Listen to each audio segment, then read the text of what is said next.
And we're gonna have to go without it for tonight, because this is taking too long. Good evening, my darling batlings. I was just trying to get something set up that should help optimize my long and luscious locks for streams to be less taxing on my hardware. But oh well, we'll do that next time. Next time. Anyways, on Dragon Ball Z.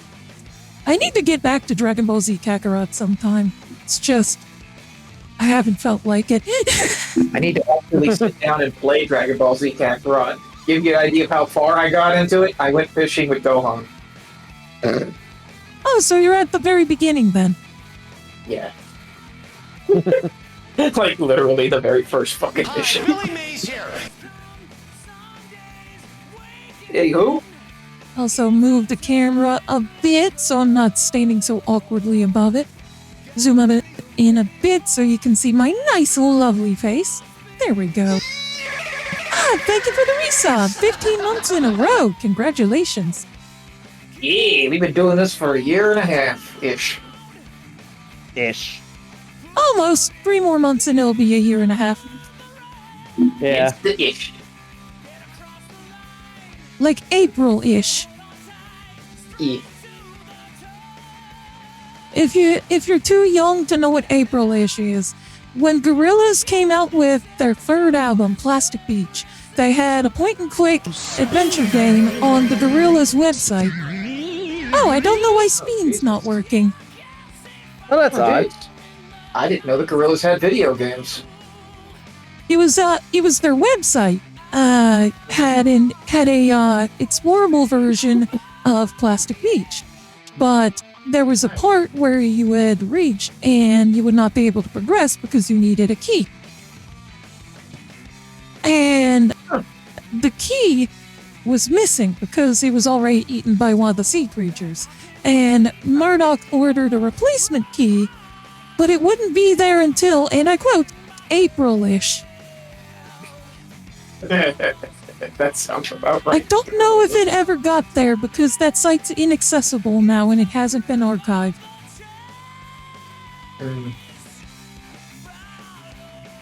But yeah, tonight we're gonna be playing some Devil May Cry because Furret got me on a kick.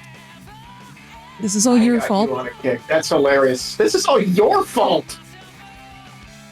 I know I am, but what am I?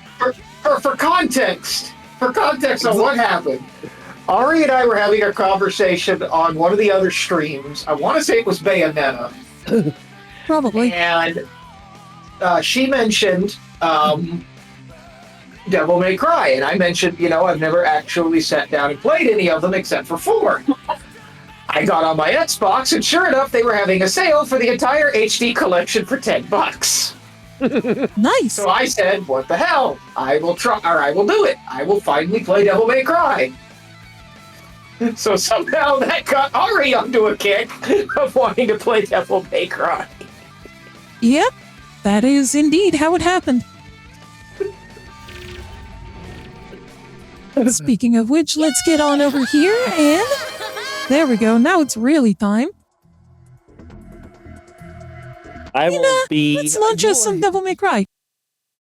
You will have my full undivided attention very shortly if I can get this damn album sorted properly. Okay, here we go. This drives me crazy. Devil May Cry HD collection. HD Thank collection you, is strange, right. mysterious, disembodied voice.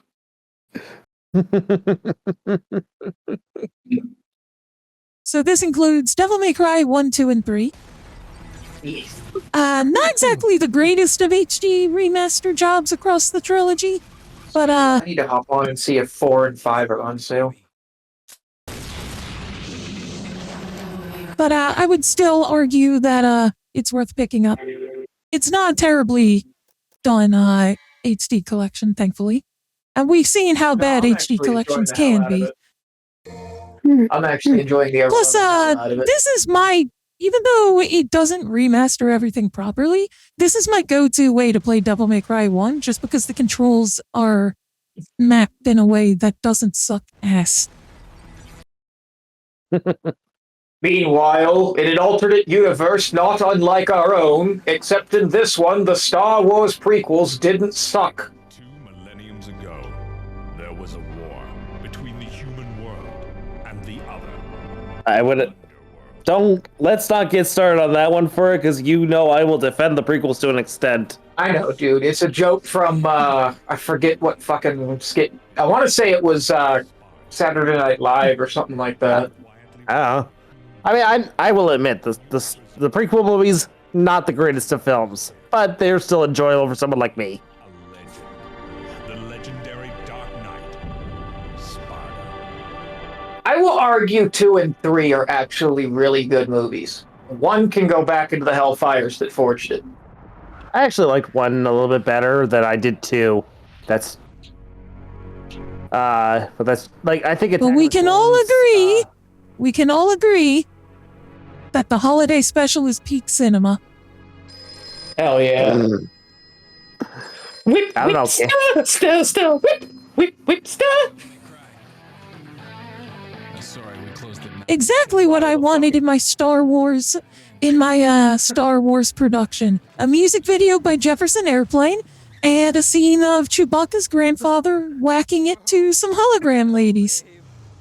Yep, just like Grandma used to watch. What do we have here? Nature calls?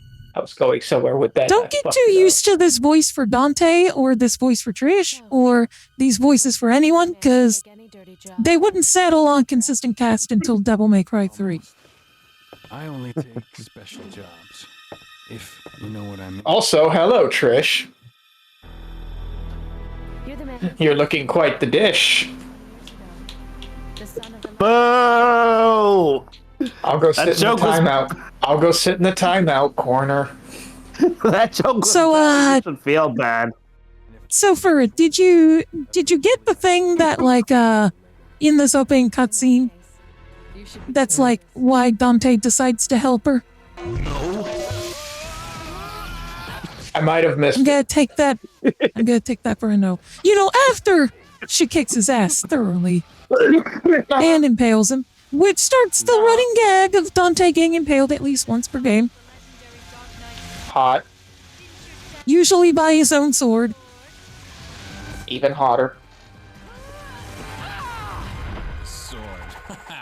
Time to go to. I will not apologize. You cannot make me. Oh no, I don't blame you. Trish is awesome. She gets even better once she makes the transition to HD. Even as a child. There is no wood. There is only will. Blood in me. What strength? You were the first one to know about my vengeance. Looks like I'm pretty sure a vengeance isn't a word, but we'll go with it. Yeah. Should we add Trish to the list at this point? It seems that. Yes. But I'm not your enemy. My name is Trish. I came here to seek your help. To put an end to the underworld. what? So, like, this thing where she takes off her glasses, looks at him, he's like, "Le gas." And then that photo, she looks exactly like his mother, who's dead and was killed by the king of the underworld, Mundus. 20 years ago. That rat bastard. Resurrected. Mundus. His mother's name, by the way, Eva. Sparta, he's attempting to gain control of the human world. Huh. Once again. He's been What a coinky dink. Complete coincidence, because this predates Metal Gear Solid 3. It's just, they both get their names from, the Latin name for Eve. From the Bible. Yes.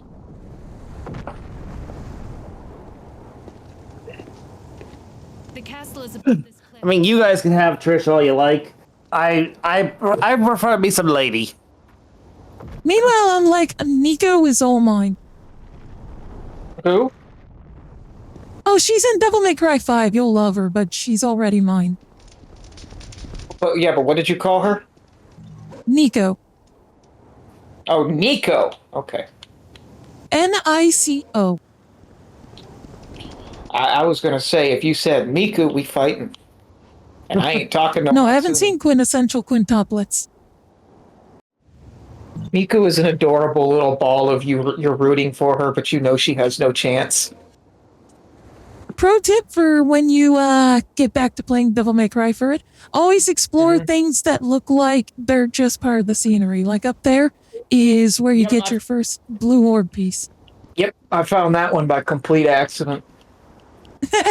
Devil May Cry Fur. Now that actually is a good idea for a game. I'd play the fuck out of it. I mean, there is an extensive modding community for Devil May Cry 5. Just the question is, which of the three playable characters in that game are we going to put his model over? Yeah, right. Everyone's first but Trish. Yes. Trish is a Gardevoir. Trish is a Vulpix or a Ninetales. Nah. I mean, they get creative with some of the mods. One of my favorites being since Johnny Young Bosch plays Nero, and he was the second Black Power Ranger. One of the first mods that came out for the game was replacing Nero with the Black Mighty Morphin Ranger suit. Nice. Tragically, it looks like the sale is over. So no. Oh, 4 and 5 are not on sale. they go on sale all the time though, so you'll pick them up eventually. Yes. But in addition, there's a character named Virgil who is Dante's brother. And starting from Devil May Cry 3, he's voiced by Dan Southworth, who played the Quantum Ranger in Time Force. Nice. So, one of the mods for him in Devil May Cry 5 is to replace him with the Quantum Ranger. Nice. I also remember seeing like all the zombies getting replaced by where were they? Will Smith. Yeah, that was from my modded playthrough of Devil May Cry 5, which next time I play 5, it'll be the PS5 version, not the PC version. Just to mix it up a little. But yeah, I did a mod where it replaced all of the Reaper enemies or whatever they're called with Will Smith.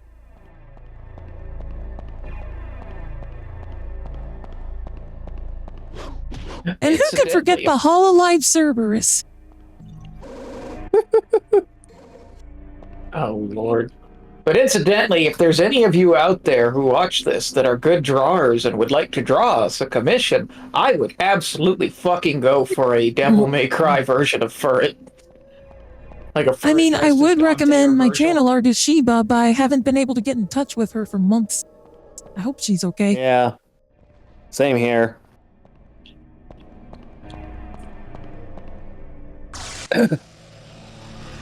So this is the only game in the series that has the red doors, like the red barriers, be broken by paying red orbs. They drop that for everything after this game. Red barriers just become the default ones. Yeah. And the most you'll get is, in terms of variance, is a blue barrier. That means you have to solve a puzzle. Yeah.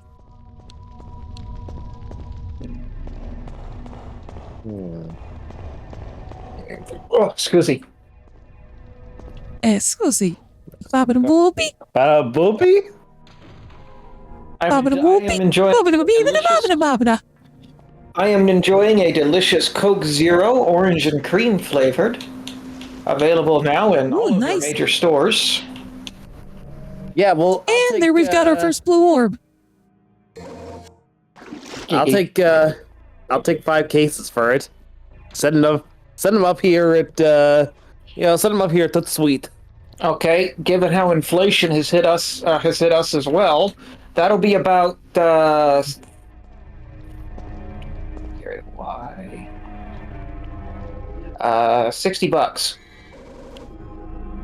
Hey, who said I was paying for you? You ain't getting them for free. I can't. Just use a 5-finger discount. Gee, why didn't I think of that one? I don't know, why Oh. didn't you think of... Oh, wait, because I like having a job. Joseph for squares. Just be like, channel your inner Dan backslide and be like, I'll steal it! No one will ever know! And announce that as loudly as you can. Can we talk about the crime that is the fact that there are so many Sword Art Online games out there, and yet to this day there is still not one where you can play as Lyn? Did we talk about the crime that is the fact that there are so many Sword Art Online games? That's fair. I mean, Bandai Namco doesn't make .hack anymore because they viewed Sword Art Online as .hack but newer and therefore better, even though .hack was always better. Yeah. Yeah, that's fair. Also, the fact that none of the Sword Art Online games are good. I like the first one alright. I forget what the fuck it was called, but I liked it alright. That is why you fail. No. My only thing is the fact that to this day, for whatever reason, we do not have an online .hack or Sword Art Online game. We did have an online .hack on the PS2, but it was Japan only and the servers are long gone. Ah. It was called .hack Fragment. I need water, I'll be back. I'll be listening in on everything, but I have to go downstairs to get water. I'm thirsty. Sure. Hey, JK. Yes, we know you're thirsty for Lady who doesn't appear until 3. Har. For the Har. Har. When you get to Devil May Cry 3 for it,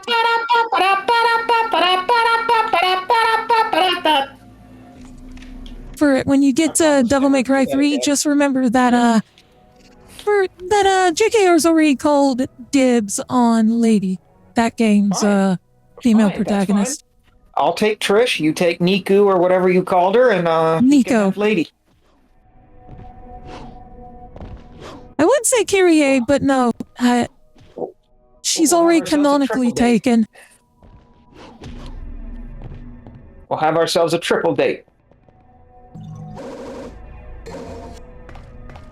By the way, here's another thing you can do that the game just does not clue you into. If I'm standing in the right spot, I jumped. Something. I blinked and I missed it. All I did was jump somewhere around here. Several times and it would not let me get up there. I might be remembering the position of it wrong, but there's certain spots the game does not clue you into this where like you just jump in those solitary spots and it spawns a shitload of red orbs. Ah. That would be funny. And that's a thing throughout the series, not just in one. That would be funny if it wasn't such an asshole thing for them to do. It's a thing that persists throughout the series, but they're more of like a neat little secret you can find than anything that's required. Neat.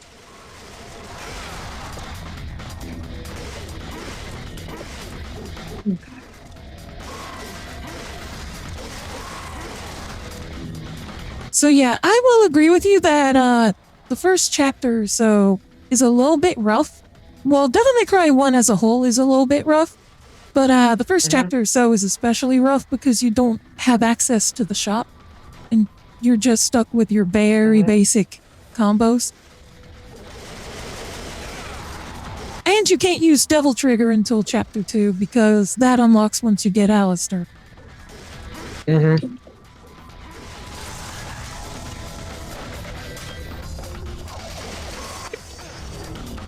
Ugh.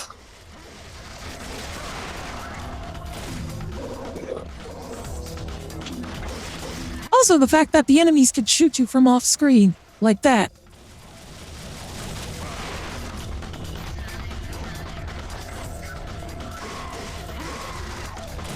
Yeah, they narrowed down the amount of bullshit by Devil May Cry 3. I would still recommend against playing Devil May Cry 2, even though I'm going to do it.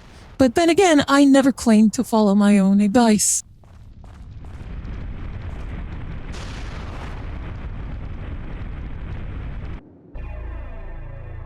Well, I'm back with my water and my girls. You're back with your water and your what now? The girls! You know. I'm gonna pretend that I do and move on. Princess of Hell, Charlie Morningstar, and the backbone of the V's, Velvet.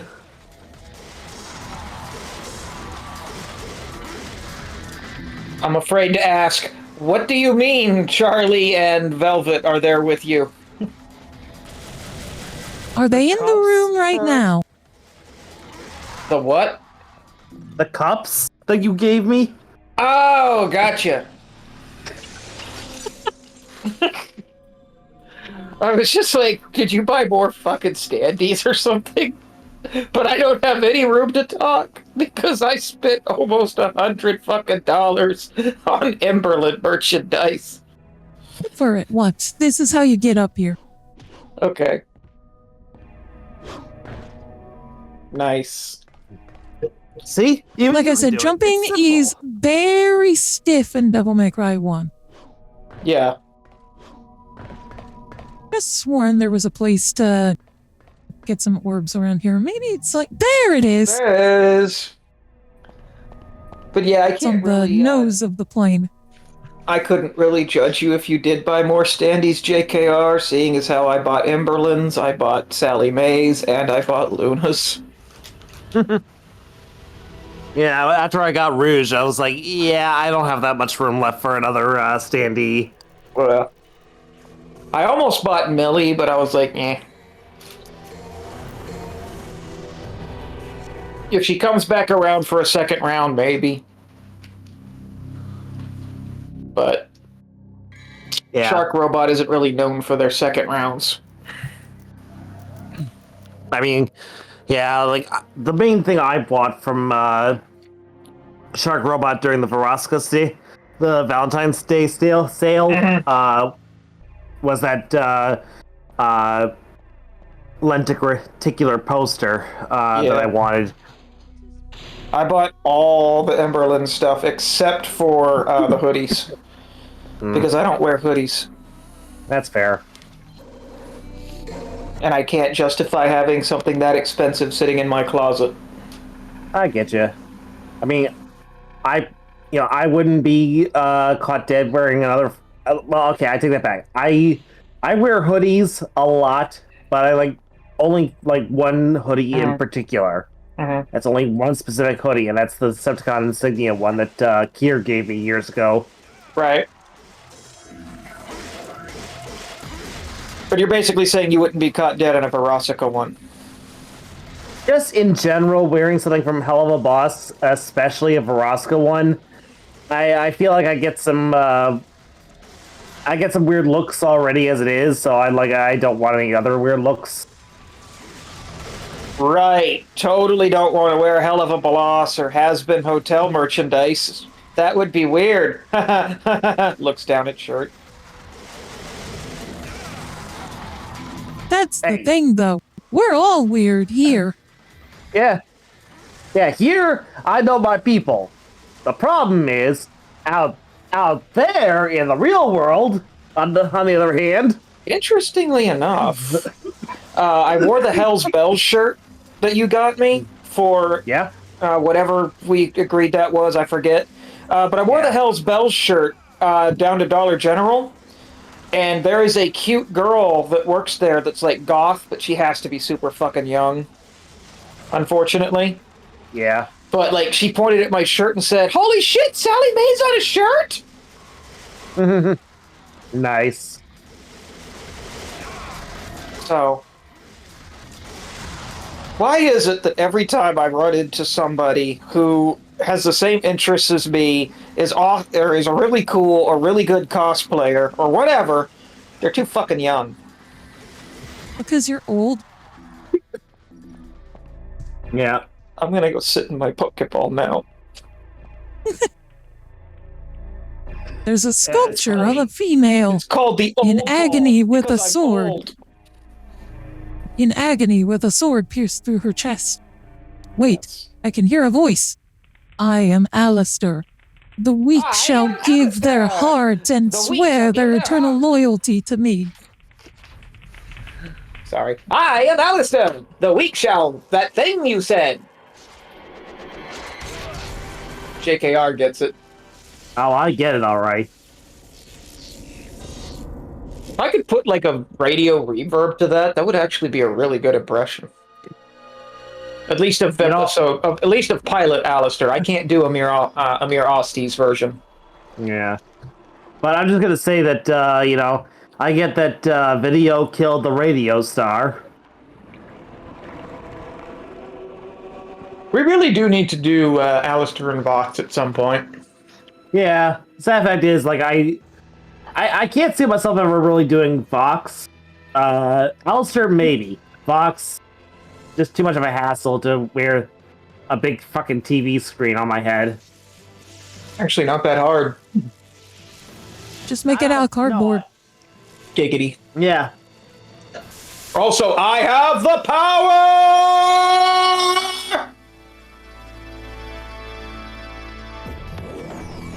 Every time you see someone raise a sword like that, it's pretty much mandated you have to scream that. Uh-huh. As I recall, I read the mandates, and that's not among them.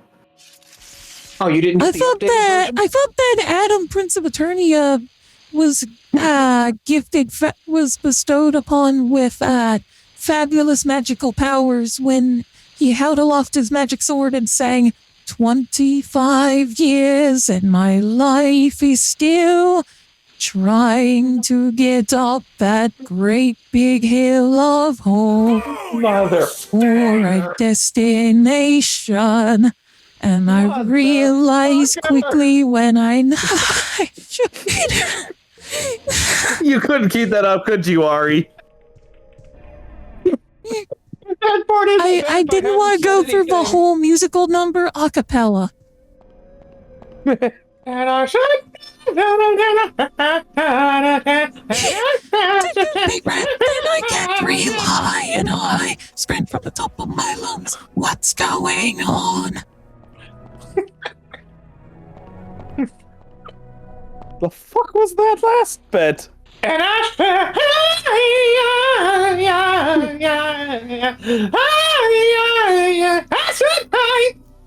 One of the few instances where the internet shitpost version is better than the original in every way. Right?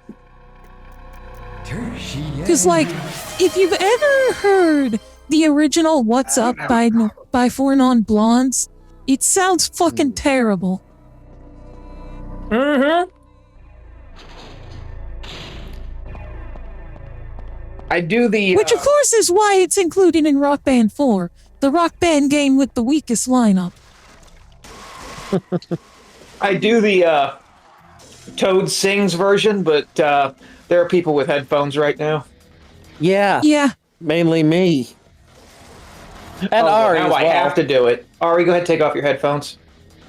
No. You're not doing this.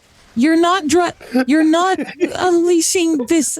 You're not unleashing this terrorist attack on my stream. And now, for your glorious pleasure... And now, by unpopular demand... By unpopular demand, yes! Toad sings all your favorite hits, such as Wrecking Ball. I won't. I promise I won't, okay?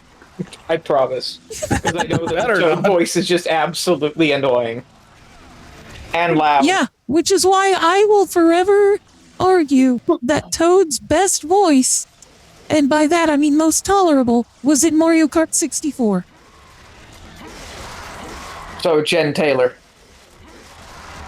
Yes, and for some reason they never went with that voice again. Actually, they continued with Jen Past Taylor. N64 era.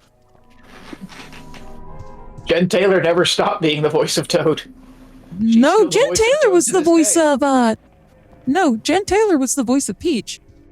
This is going to shock you, Ari, but prepare to sit down.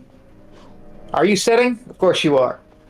Jen Taylor is the voice of not only Peach, but also Toad, Toadette, and Toadsworth. That is, I feel like at least some of those are wrong.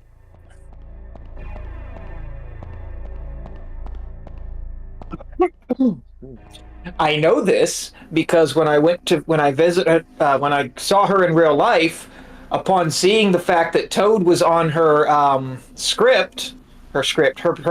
banner that they have, Yeah. I asked her about it, and she said, "Yes, I'm the official voice of most of the Toads, including Toadette, Toad, and Toadsworth."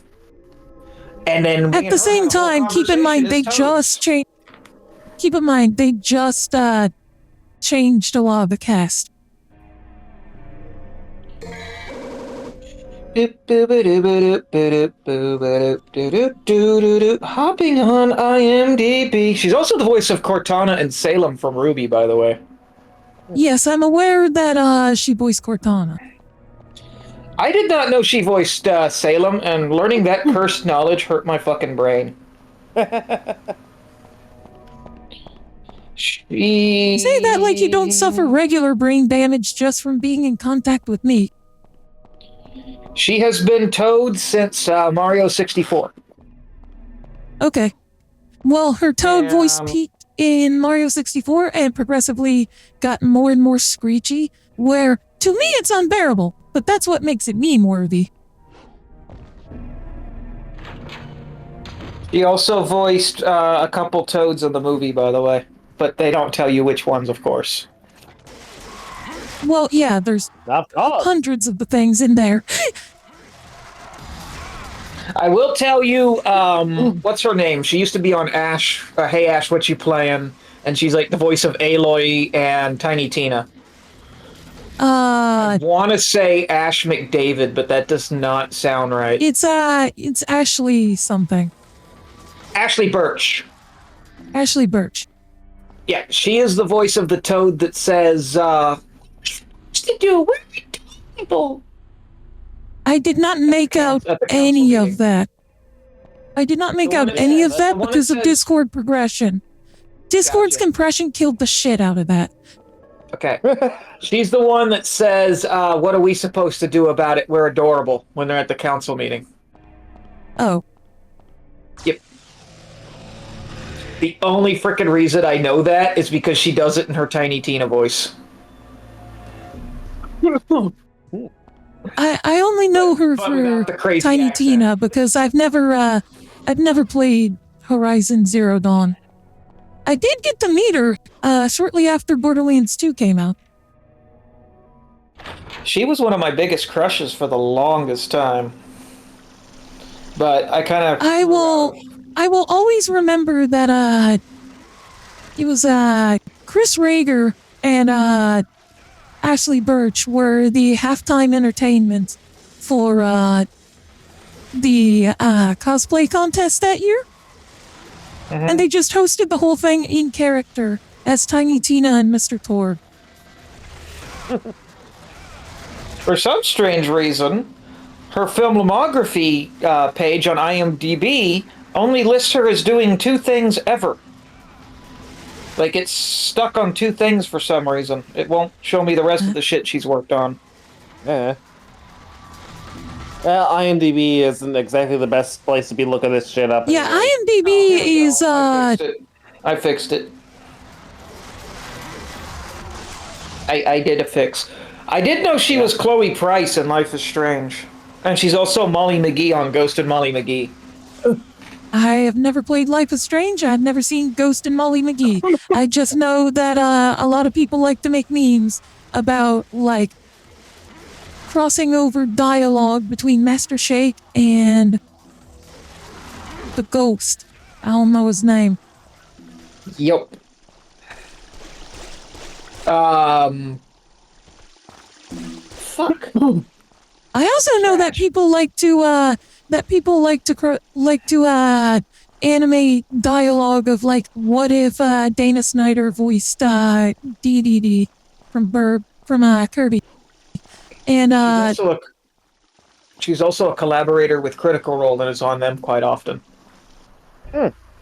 Neat. I Or don't at least really she watch was until 2022.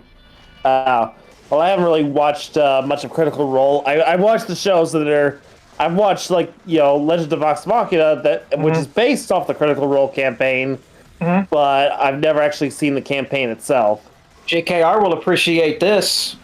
She is the official voice of Kate Bishop anytime she appears in the MCU. Or the animated stuff for MCU. Cool. Yep. so not the MCU at all. Just Marvel animated stuff. Right, that's what I meant, yeah.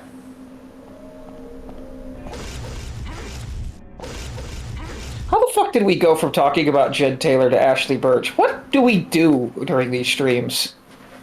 You tell me. This is what happens when you have 3 people with ADHD and or autism in one chat. Yep. Sorry, what was that? I wasn't paying attention. My ADHD kicked in. Oh, what? Fuck off for it.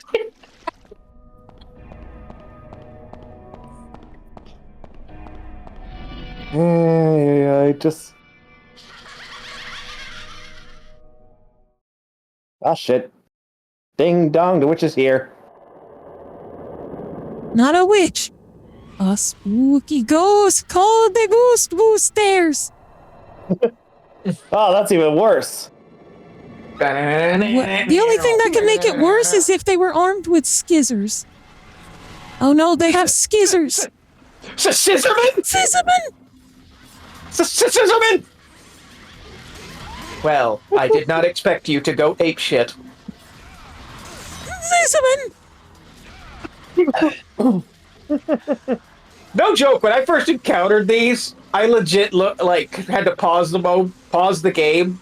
Because I was live playing this as Ari and I were talking. I had to pause the game at this point. I kind of gave Ari a, you son of a bitch. Yeah. No. The part where you were like, you son of a bitch, was when we got to the first boss and you were like, thanks for telling me about the lava scorpion. Yeah, that was one of the moments. But yeah, I remember because the Scissorman showed up and I went, Scissorman? Really? Incidentally enough, every Thursday on my stream right now, I am playing Clock Tower Rewind. I cannot figure out what the fuck to do in that game, but we are having a great time doing it. You see, you gotta... Clock Tower is more of an adventure game than a horror game, as most early horror games were. Right. You gotta approach it like a point-and-click adventure where anything can kill you. Mm-hmm. We learned Just that when we almost got eaten by cockroaches. Also, just like Monkey Island, matey. Monkey Island, you cannot die. I was talking about point and click. Ah, fair enough. No, you want to talk about adventure games where anything can kill you. Just about anything that Sierra made. Space Quest, Police Quest. King's Quest. Police Quest. Police Quest. One of the only games in recorded history where you can die having sex. Another one being another Sierra game, Leisure Suit Larry. Yep. But one of the alternate endings to Police Quest 1 is that there's this girl that your character is low-key into the entire game, and towards the end, when you and her are at a hotel doing a stakeout, you can choose to spend the night and have sex with her and miss the stakeout and then fail the mission. Jeez. And that was not one of the R-rated Sierra games. Imagine coming across that.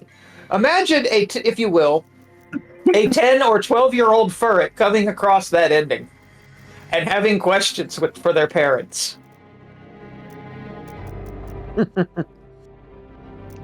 Core memory unlocked. Oh, jeez. Leisure Suit Larry was the one that I wasn't allowed to play until I was late teens. That's the one that has its own age verification in the form of making you answer a quiz about stuff that only people who were adults at the time the game was made would understand. Possibly no, yeah. which retroactively makes it an age verification where you can't be too old to, where you still can't be too young to play it. Because if you're like my age, you're not going to know the answer to any of these fucking questions.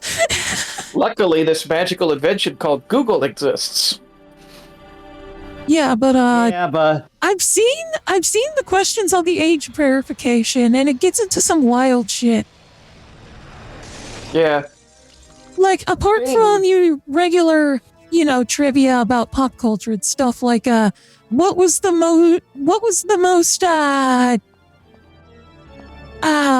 most cheesy, overplayed thing in the 1970s? And the answer choices are something like, mustaches, disco music, or bisexuality. And all answers are correct. Yes. Pretty much. JKR? But I was gonna say, Ford, have I ever told you how hopeless you are? I mean, you're not wrong. You're just an asshole. Yes, but I wouldn't be me if I wasn't. Am I right or am I right? So anyway. Well, I mean, you're kind of putting your finger on the scale there by only having two options that are both the same.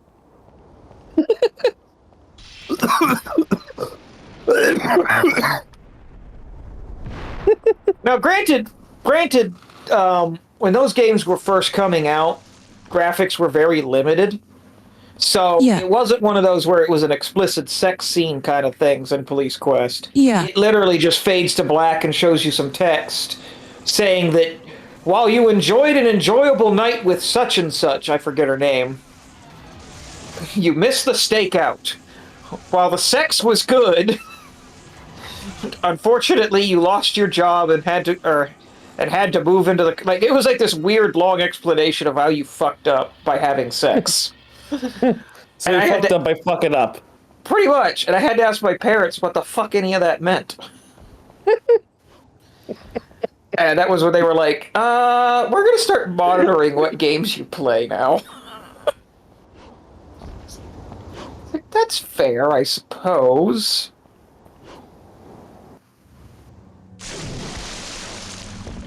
There was something I thought I was gonna get, but I forgot where it is. Because I haven't played Devil May Cry 1 in a while. Funny part is, I could have told you went the wrong way. But How would you know? I'm gonna tell you this. Because he got this far. When you get done with this part right here, don't jump on the platforms yet.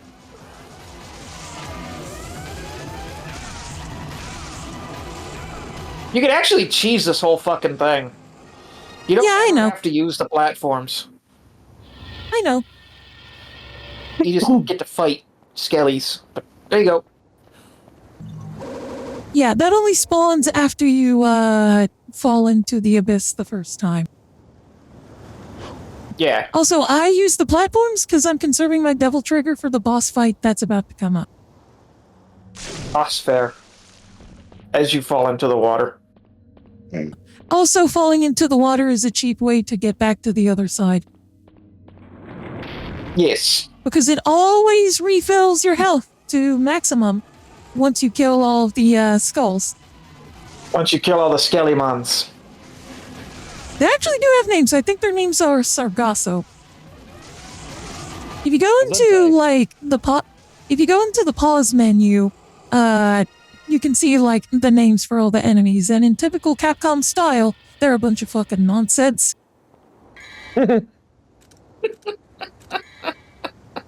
Like, we got Marionette, we got the Bloody Marionette, we got the Sin Scissors, and we got Sargasso. Gesundheit. Also, here's a pro tip for you for it. It's,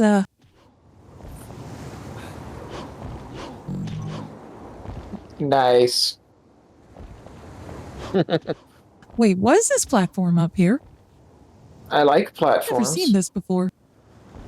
I've never seen that Maybe you platform can't before. Holy shit. Maybe you can't actually access it. Maybe it's just there to make you think you can. I don't have the ability to fly right now anyway, so Ah, bitch! I'll come back to it later.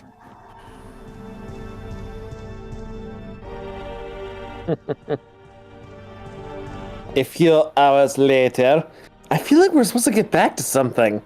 Nah, it's probably nothing. Hey, remember that time we were all playing Devil May Cry and there was something we needed to do? Me neither. I think the fall broke my skull! Guys!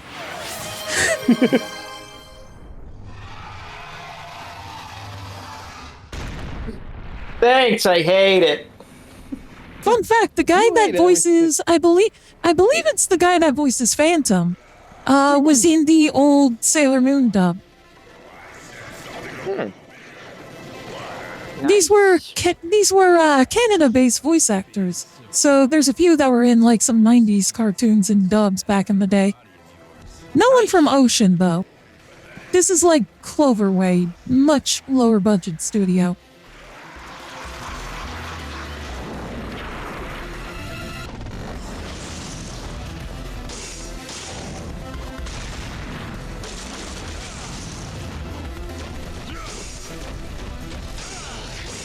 You could do it! We believe in you!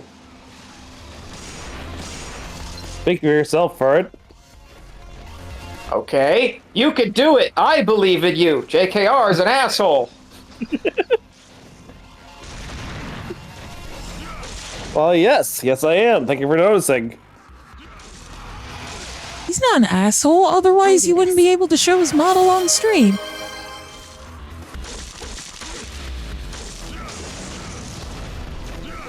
Har, har, har! Marry everything!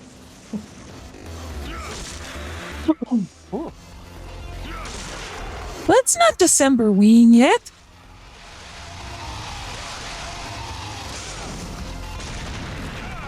I would know because December ween is exactly 55 days after Halloween.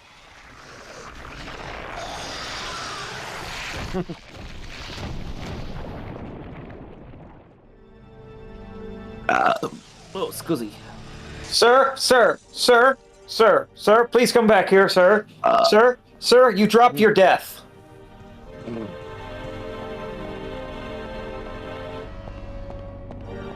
Sir, you dropped this L. You need to come back here and take it. And the name of the achievement is arachnophobia. Rightfully so. Sir, please do me a favor and decide whether or not you are a scorpion or a spider. You cannot be both. I mean, he is both, depending on whether he's in attack or defense mode. I'm not even joking, that's a gameplay mechanic. When he's covering up his core, he looks more like a spider. Yup. I just remember first seeing that, and like you said, I said, thanks for telling me about the lava scorpion. What? You didn't know about the lava scorpion? You didn't know about... I know his name's Phantom, but I felt like saying George. Eh. I will hug him and squeeze him and call him George. That's anyway, here's a secret level. On Thursday, actually. Fucking not. On Thursday, after like when we were going through, like basically we were just finishing up with our lab work on Thursday in class, and we were actually going through like little skulls of animals, like mainly because we just dissected owl pellets. So we found like skulls of like 3 different voles in there. So, of course, 2 of us decided to take a vole skull home with us. So I decided to make a joke saying, it's like, I will love him and squeeze him and call him George. Of course, one of my classmates was... I'm sorry, did you just say you extracted skulls from a dead owl's poop? No, not from It's a not dead poop. owl. Owl pellets are a different thing. Yeah, They're the parts that they spit back up after they've gotten all the meat off of them. Yep. Okay. So it's not owl poop, it's owl vomit. Owl hairballs. That's fine, Pretty I much. suppose.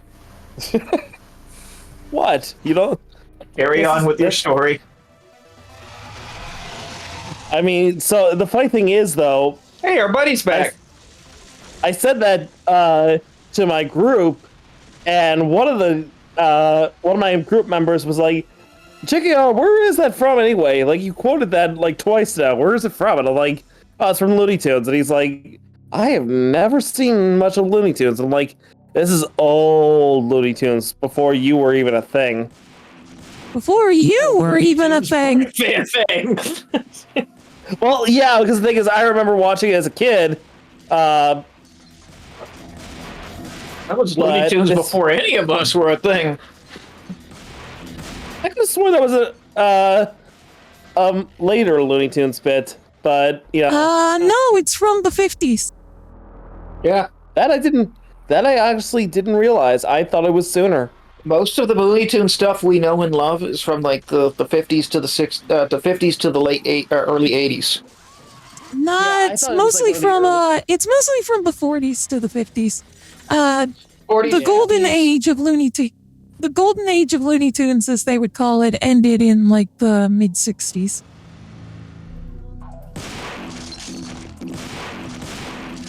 And you know that Warner Brothers ain't in a hurry to remind us of any of those post golden age cartoons, because they don't ever use those characters or air those cartoons anymore, even on dump time slots.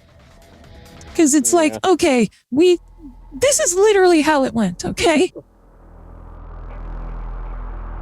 The head of the animation division at the time was like, okay, we have enough Bugs Bunny cartoons, so we don't want you to make any more Bugs Bunny cartoons. Got it? You're not allowed to make any more.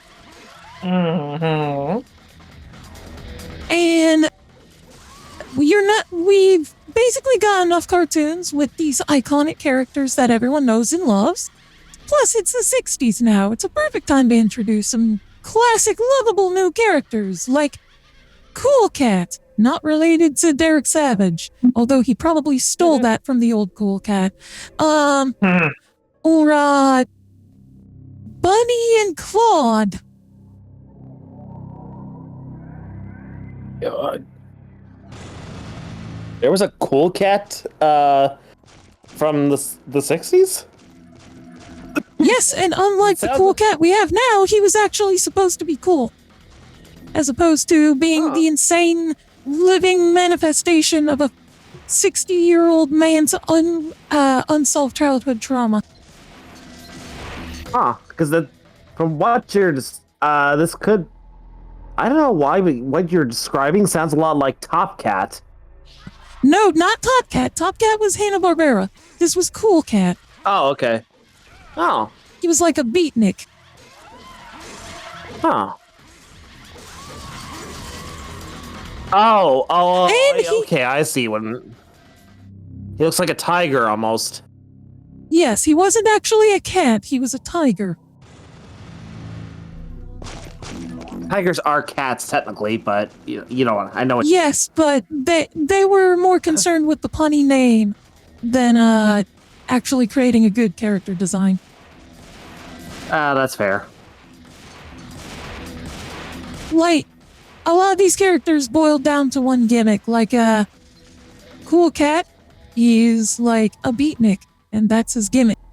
Or Bunny and Claude are robbers who steal carrots, Yeah. and they're rabbits. That is their entire character.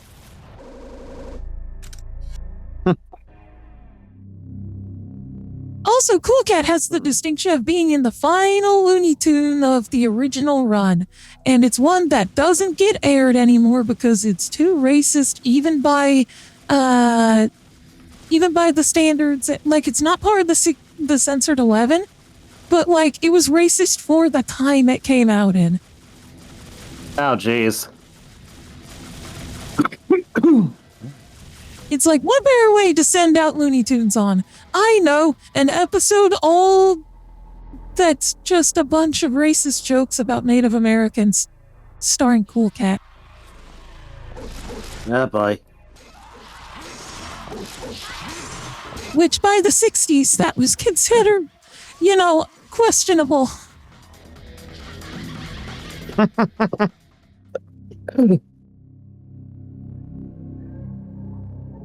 It's kind of funny if you ask me, just, like, not funny, haha, but like more like, funny, like ironic and stuff. Because even in the 60s, there were still a lot of, Yes, racist that should tell you stereotypes how even back bad that should tell you how bad it was.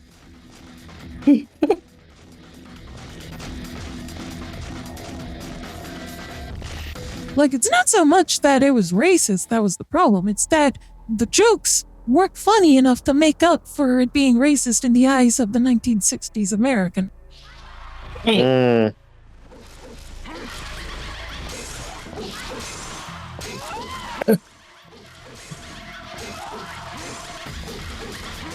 Also, if I remember correctly, one of those late-era Looney Tunes, which was part of a line of cartoons that were mandated by the studio heads, even though everyone that actually worked on the cartoons thought it was a dog shit idea, was like, okay, we've done enough Speedy Gonzales cartoons where he's paired up with Sylvester, and we've done enough Daffy Duck cartoons where he's paired up with Porky Pig, plus you're not allowed to make Bugs Bunny cartoons anymore. So, how about you guys find ways to pair up Daffy and Speedy? Yup. And Daffy's the antagonist. Of course he is. He's always got to be the antagonist in some way, shape, or form. Interestingly enough, I genuinely cannot wait for the Daffy Duck Porky Pig cartoon that's coming out. Yeah, it looks amazing. What gets me is just how prominent a role Petunia's playing. Petunia was one of the most obscure fucking Looney Tunes characters ever made. Yeah. She's finally getting a chance to actually come into the limelight, and I love them for it.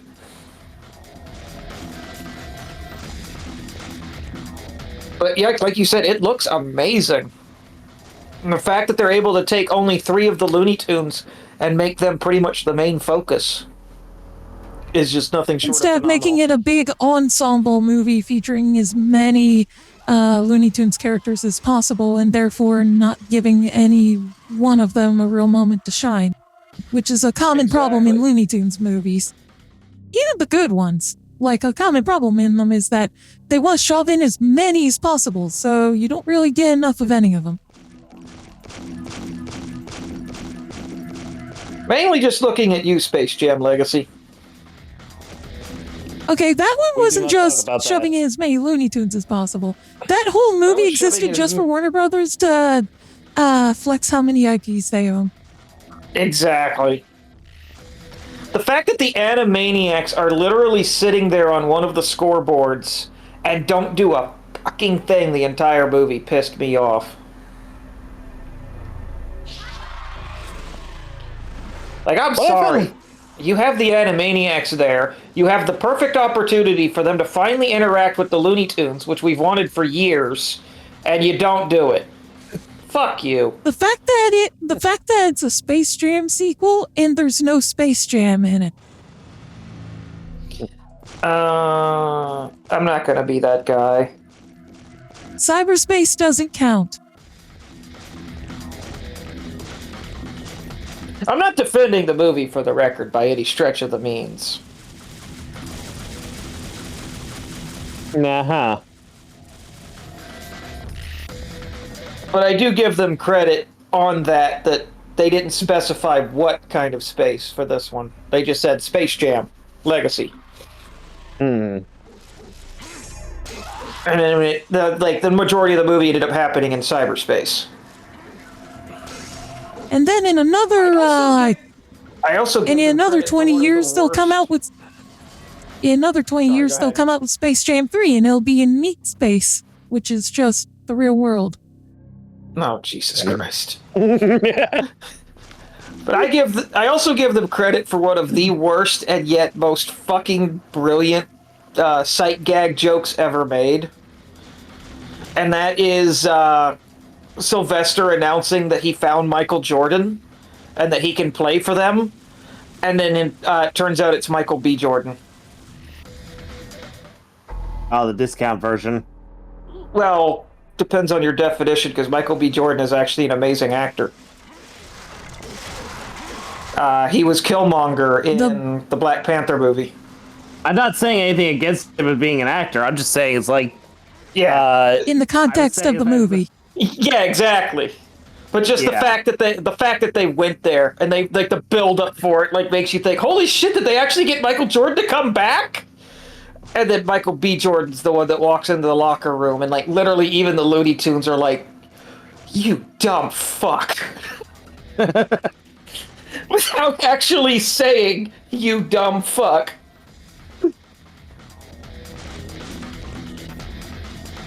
Alright, I finally completed this challenge. This one only shows up if you complete the previous one. God damn you, Sylvester.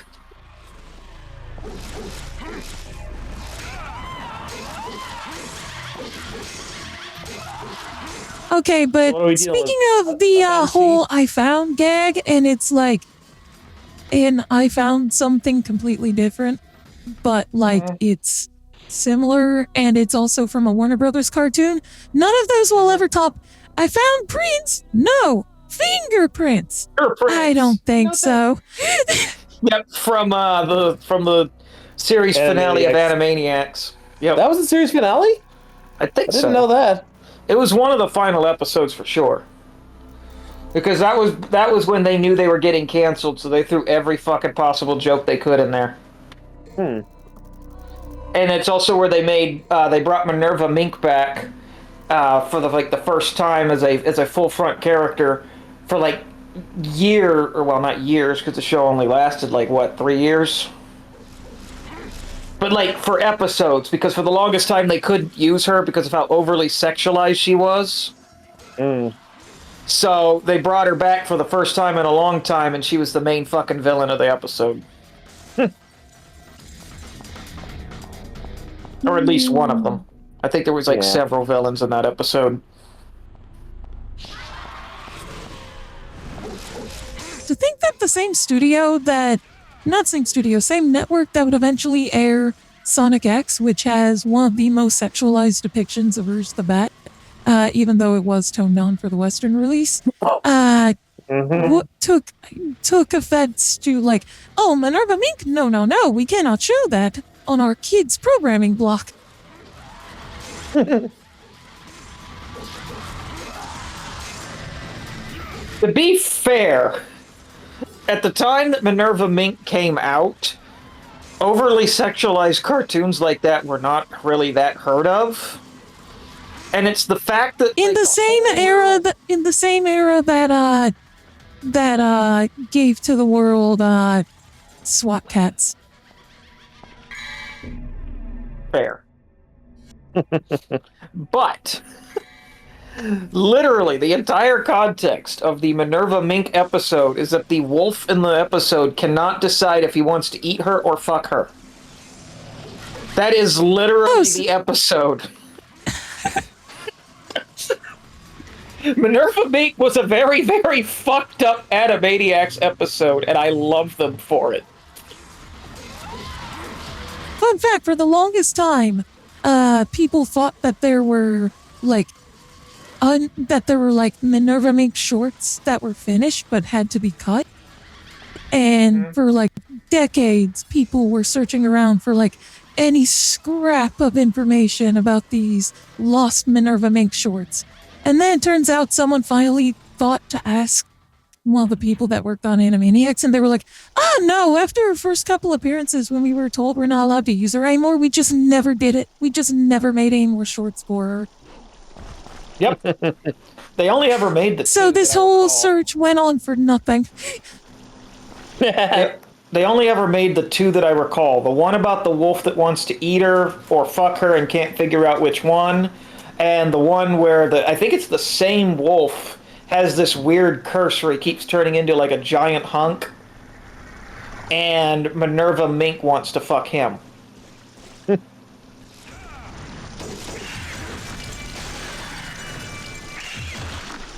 So Anyway, speaking of overly sexualized things, time to beat this pussy up. Jesus Christ. Sorry, I had to. Yeah, you slice that pussy. Slice it good. Yeah, You shouldn't be slicing pussy. Oh yeah, shoot it. Oh, shoot your load all inside that pussy. Okay, you're getting too You best obscene. wanna Yeah. All right, I'm sorry. I can tell the difference, but the Twitch moderators that are known to have a bias against VTubers can't, or choose not to.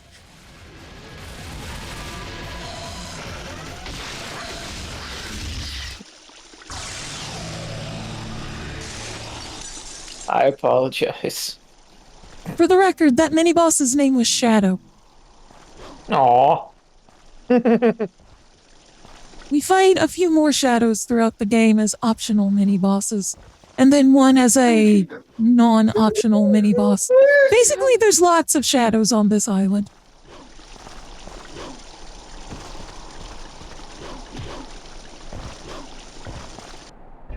Are any of them hedgehogs? And no. Although, funnily enough, in Devil May Cry 5, you play one of the characters you can play as is a character named V, who uses minions based on bosses and mini-bosses from Devil May Cry 1. One of which being Shadow. And one of his moves that you can get is called Hedgehog. Nice. Hedgehog? That's the closest we're ever gonna get to a Devil May Cry and Sonic the Hedgehog crossover. Given that Project Cross Zone, strangely enough, didn't do anything with Sonic characters in either of its two installments.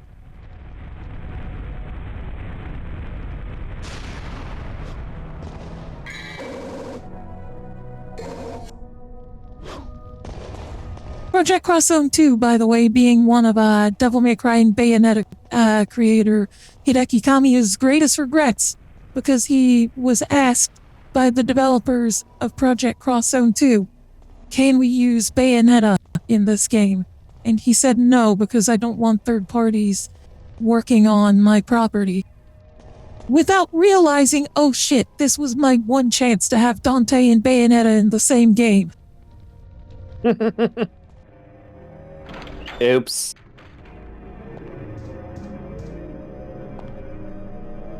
Also, he hated the death battle episode of Dante versus Bayonetta. Yeah, because aren't they supposed to be like working together rather than fighting against each other? Well, that's what he would like to see. That's why he hated it. It wasn't the outcome that pissed him off. It was the fact that they fought in the first place.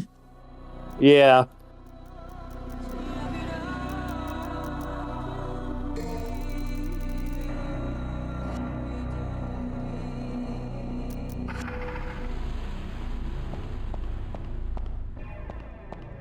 Anyway, time to shove the death sentence into the statue's mouth, as you do. Not into its mouth, into its gaping chest hole. Giggity?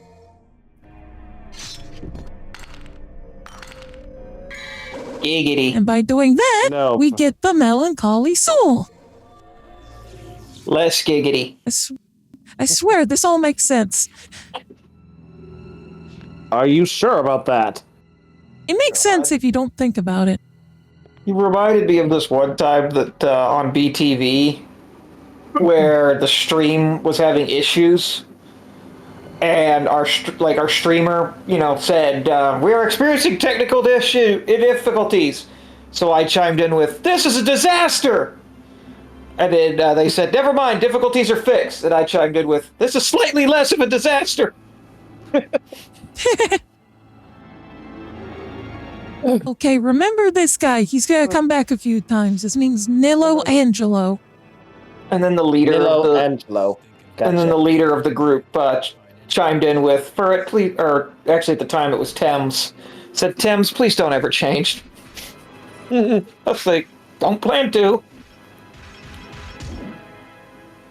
Okay, bye.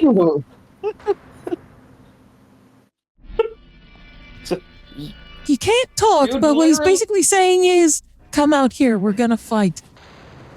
Oh, I thought he said, "Fuck this shit, yeet."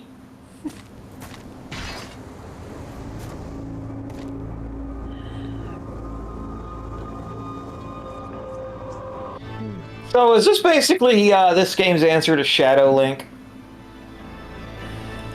Kind of. Kind of, now that I think about it. You fight him multiple Sorta, not times. really. Each time he gets stronger. But course. he is supposed to be like the evil counterpart to Dante.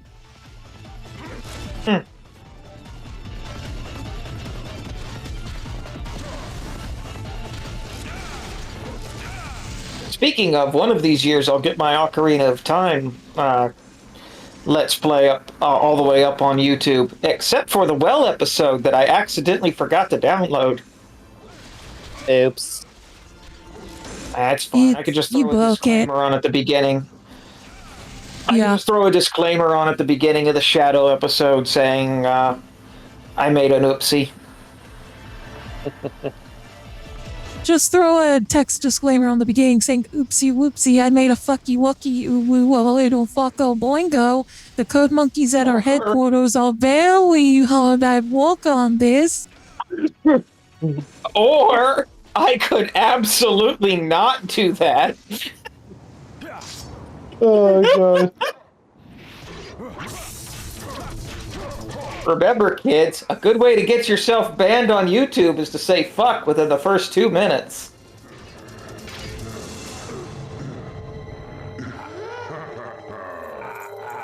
That's why the Game Grumps have an extended, God damn it, intro. They have an extended intro now, and they also do, like, recaps when they didn't used to do recaps. It's also, on the counterpoint, it's exactly why the animator Red Moa starts off some of his animations on YouTube with an unrelated clip of a character saying fuck as the very first thing that happens. So that way he doesn't automatically get marked as for kids. Yeah. I thought it was like, if you so much as say fuck in like the first 2 minutes, you get immediately demonetized. No, you don't get banned, you get demonetized. Yeah, Those are two different things. fair.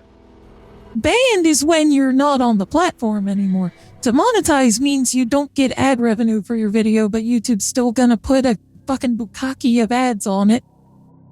Yep.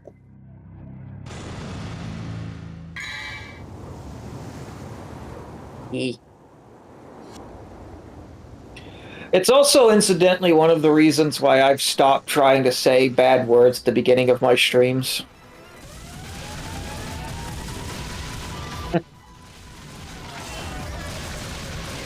Well, you're not monetized on YouTube anyway. What? Just the attack that it just used on you. Yeah, use that before. I didn't notice. I wasn't expecting it to do that. No one expects the Spanish Inquisition. This pussy mean. But what's the matter, Fur? You don't want to pet that pussy? Boo. No. The real boo joke is, that extended gag from, Dragon Ball Z abridged with Android 16 and Dr. Brief's cat. What is that thing on your shoulder? Oh, this? This is my pussy cat. Your pussy seems to like me. May I pet the pussy? I don't see why not. It is licking me. Should I lick the pussy back? Oh, God. Please. Just go.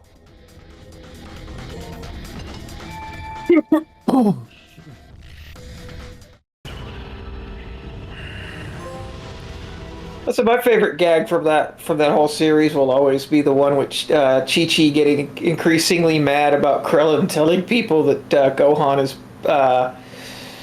So that Gohan is pounding her tuna. yeah, pounding her tuna.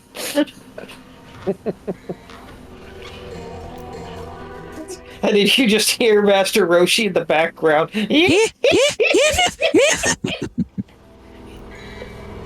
Oh, jeez. Master Roshi is actually a cosplay I have. I could do Master Roshi if I wanted to. I just have to find a beard for it. Just grow a beard. Just go bald. Why didn't I think of that one? Just cultivate a nice long beard. Right? Paint it white. Yeah. Confused the fuck out of my parents for several months. Just explain to them what the situation is. And, like, tell them you're gonna be dressing up as an old pervert. Yes. Just say that. Just I'm gonna go to the convention as an old pervert. I'm totally not make them look at you weird. Son, we've decided you're not allowed to go to conventions anymore. You know what, my favorite thing that I've seen Master Roshi cosplayers carry around with them as a prop is... Porn mag? No, not porn mag, because you can't carry that around in public. And also, Master Roshi is the kind that respects the classics. He would carry around a fitness magazine or a swimsuit magazine or something like that. Yeah. No, what? Because you gotta keep it family friendly. But he's also the kind that watches aerobics. What's the prop, though? Instead of... your favorite prop? No, I said that's what it is. Oh. They carry around swimsuit magazines with them. Nice. That is one of the things I thought about, but that would also warrant me actually owning a swimsuit magazine. And No. See, it's not because I'm desperate. It's because I'm cosplaying as an old pervert. Somehow that makes things worse. Please just tell us the magazine's for you next time.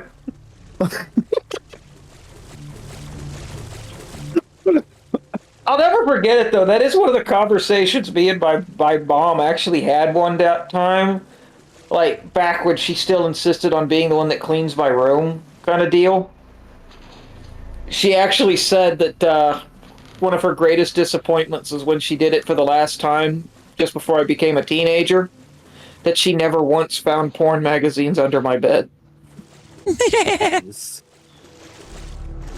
She forgot, or she tends to forget that I was in the golden age, or that I became a teenager around the golden age of when the internet was first starting out. I didn't need magazines. I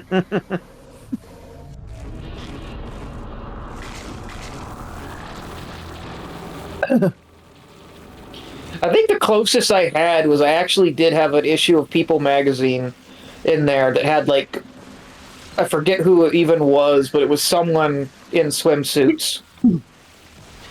As like their centerfold. Actually, I say you know what centerfold, but you know what? Also, I had a book of Sailor Venus. You know what you could carry around for it that would actually be funny and a good meta joke, I think.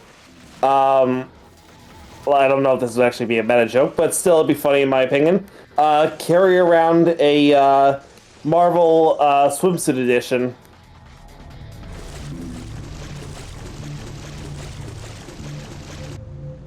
Is Squirrel Girl in it? I don't know. Probably not, because these were older comics. Fair. Yeah, and she would have been a teenager when they did their swimsuit stuff. So yeah, no, that would be bad. Yeah. But it would be in character for Master Roshi. He's a horrible person who should be in prison. Yeah, unfortunately. Fair. As we saw in Korean Dragon Ball, Batman should be on several lists. God. And, as Team 4-Star themselves acknowledged in, I think it was the Super Android 13 abridged. You think my name is actually Master Roshi? And in response to, finding out that he's banned at every Victoria's Secret. God.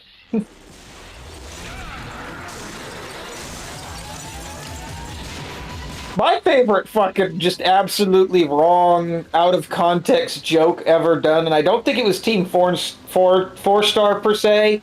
I think it was just a comic that someone made, where it was Android 18 and Krillin were at a party, and Krillin walks up to her and says, "Hey, hot stuff," or "Hey, hot stuff, what's your name?" She goes, "I'm 18. He goes, "Good enough for me." Oh, I've seen that. One of my favorite out-of-pocket things regarding, I think he just says, "Who are you?" Oh, well, one of my favorite, out-of-pocket things, and this comes from Krillin's voice actor, is, Sunny Straight? Yeah, Sunny Straight. Nice. It was a, video shout-out they recorded for someone, like, a good long time ago, and I doubt I'd be able to find the video. Because it's one of those things, like, it showed up in my recommendations when I was in, like, high school. Yeah. Back when the recommendations used to actually recommend you stuff you wanted to see. And,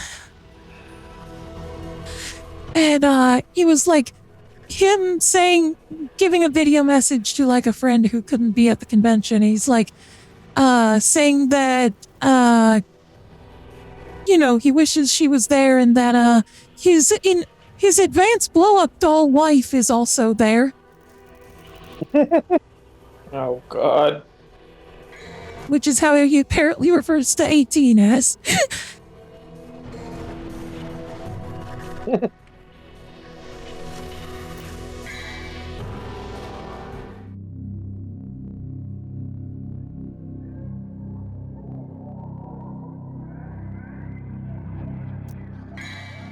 Like, people act like they're shocked that the Funimation crew way back in the 2000s would record, like, dirty jokes and fucked up jokes as, like, just not even outtakes, but just, like, something to fuck around with when not recording for an actual dub when those things leaked online. And I'm like, you know that Sean Schemmel has a music career, and one of his most famous songs is called Jacking Off Into a Sock, right? God.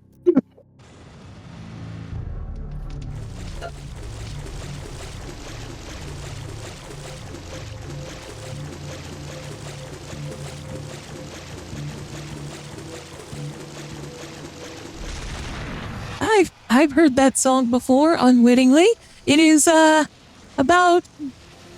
It goes way too into detail, and it's about doing that while, getting ready to do a raid in World of Warcraft. Oh boy. And it's set to the tune of Rocking Into the Night. God.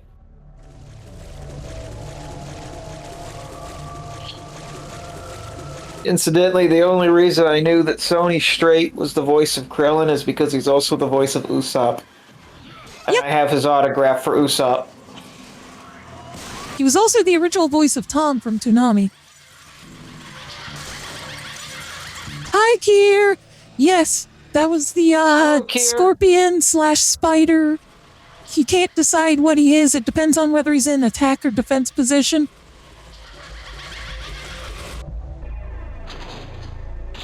His name's Phantom. He's voiced by a former Sailor Moon voice actor.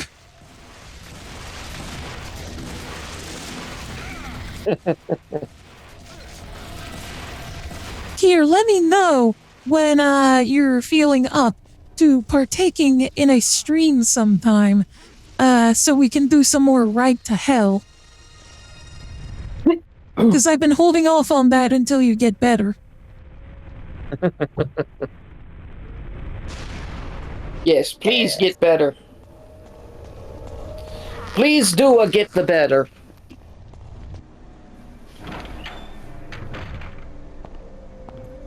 Scusi. Hello, Bobby? Scott Scusi? Che cosa? Hello, Bobby? I'll be the first one to know. I think being out and about the last few years got you coughing again.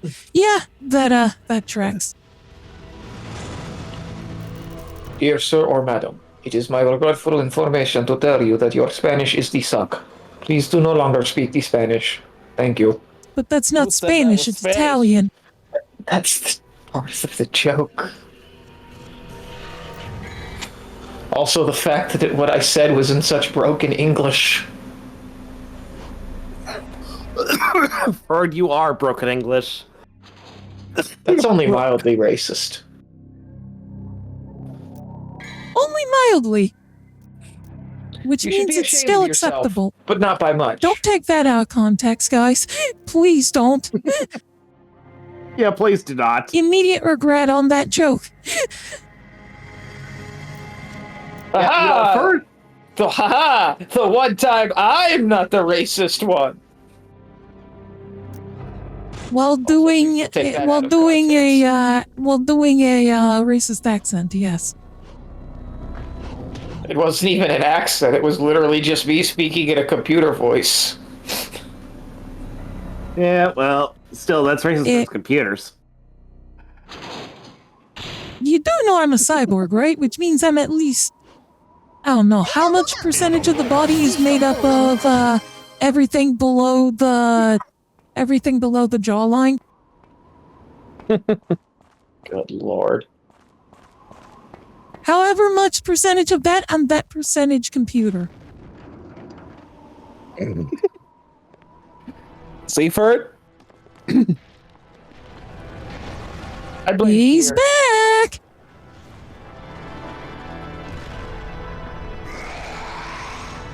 Why do you blame Kier? I have no idea at this point anymore. Why do I blame any of the people I blame? Sir, I would not like to get real nasty with you, and I would appreciate it if you did hold back on getting nasty with me.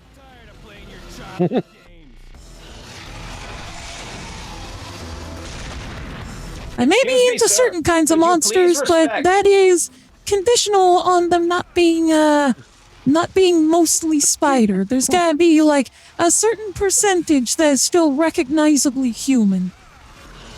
Excuse me, sir. Could you please respect the 6 foot distance? Thank you.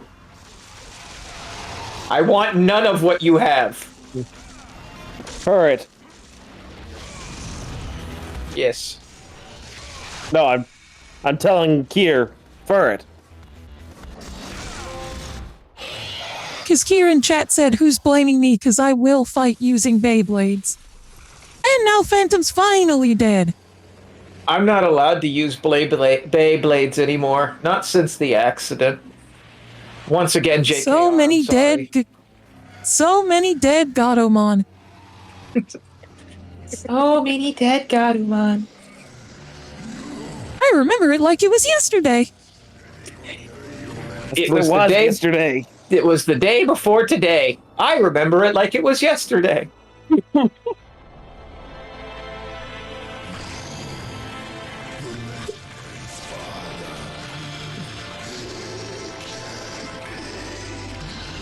right. I'm his son, Dante. Sweet dreams.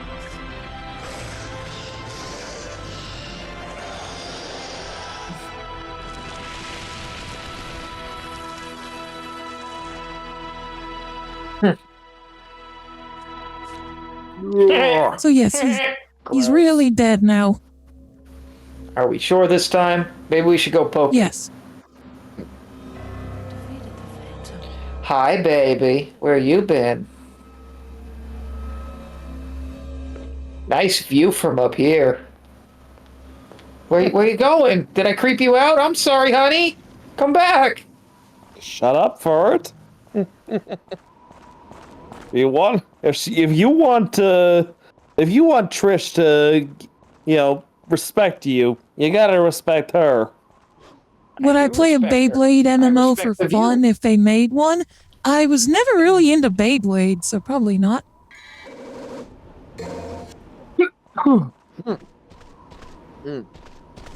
I've got no nostalgia for Beyblade.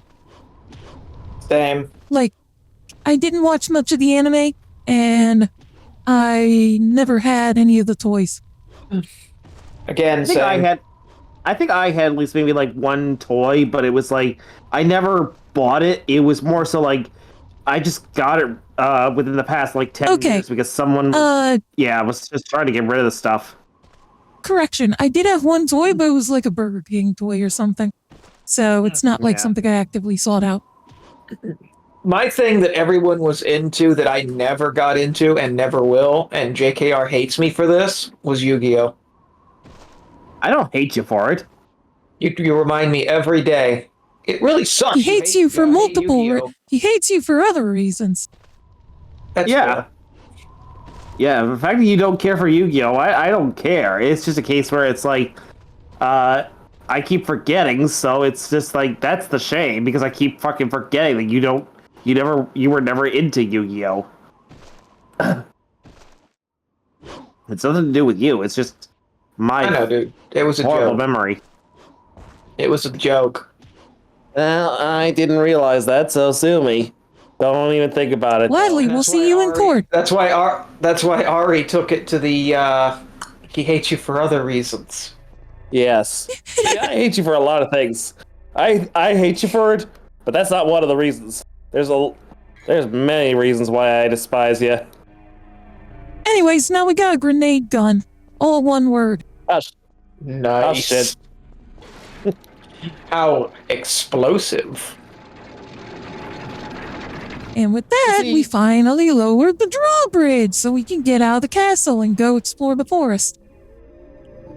You see, a bullet may have someone's name on it, but a grenade launcher is addressed to whom it may concern. Precisely.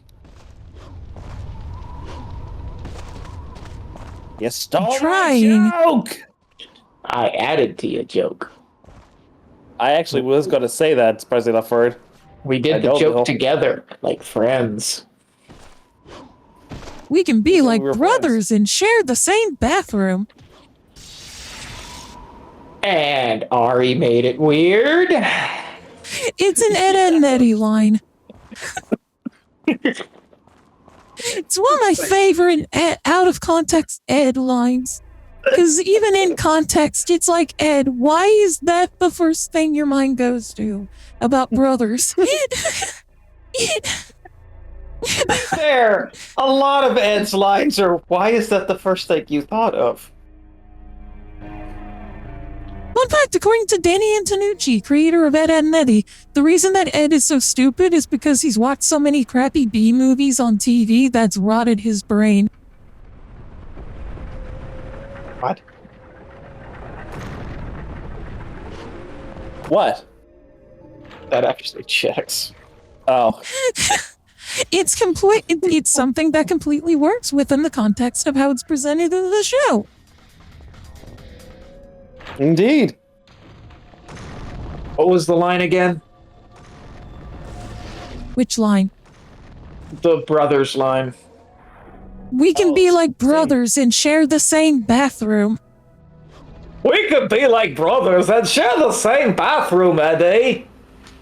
Well, he says this to Double D when Double D thinks he's going to have to leave home. Double D? And Ed's like saying this to him, saying like, you should move in with me. And then he says, we could be like brothers and share the same bathroom. Pet the chicken, pet the chicken. And yes, Kier, the Jib episode is legendary.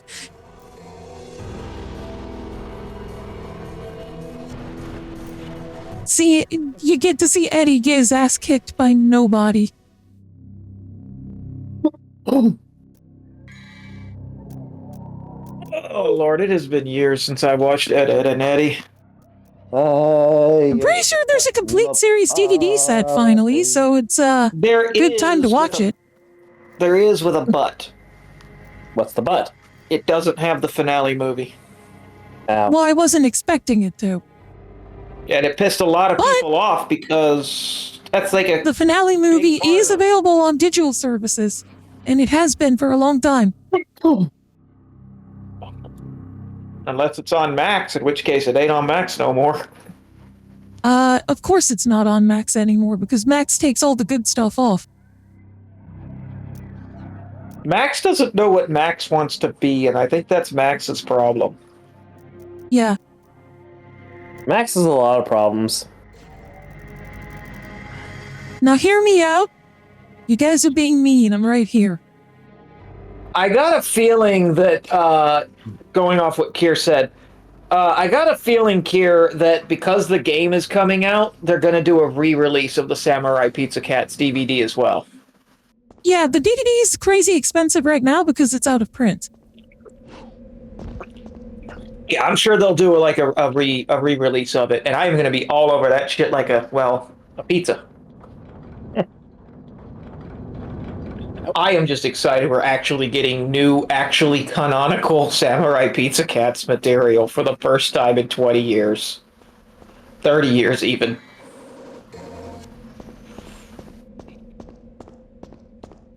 I am so freaking stoked that that happened, and I really hope that it catches on and we get a proper reboot. I like that it's not a game based on the anime that Samurai Pizza Cats is a gag dub of. No, it's specifically a game for Samurai Pizza Cats. Yup. Mainly because they knew that the original anime wasn't popular. No, it was the dub of that anime that is popular, and they fucking know. Yeah. And they don't.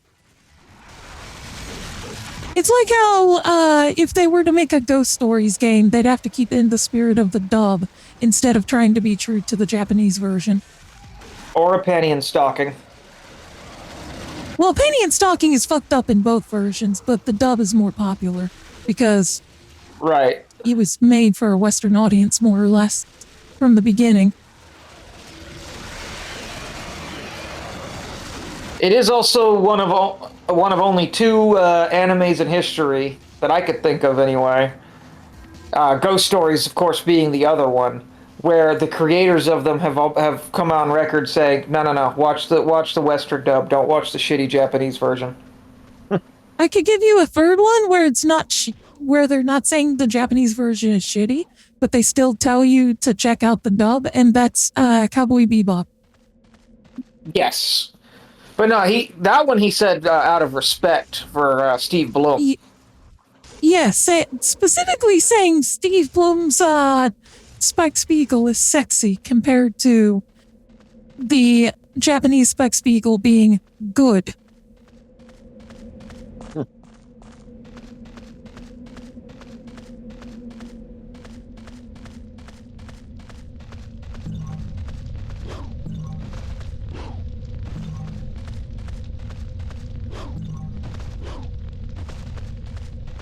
On a counterpoint to that, I got to be one of the people who was in attendance for a rare East meets West thing of Masako Nozawa and Sean Schammel hosting a panel about both of them playing Goku. Nice. And Masako Nozawa could clearly not put up with Sean Shammel's bullshit. No one. But she was being polite and respectful throughout the whole thing, so as not to cause an international incident. Like, I will be the first to tell you, Sean Shamil is on my I would love to have their autograph list. But it is my understanding that he is a complete and total tool and an asshole. He's fine as long as you don't bring up literally any of the other dozens of people that have played Goku before and since. If you don't bring up the fact that anyone other than him has played Goku, he's fine. Like, I would know. I've met him. I was very close to getting Sean Schimmel to autograph my copy. I agree, Kier, but thank you for the bits to say that.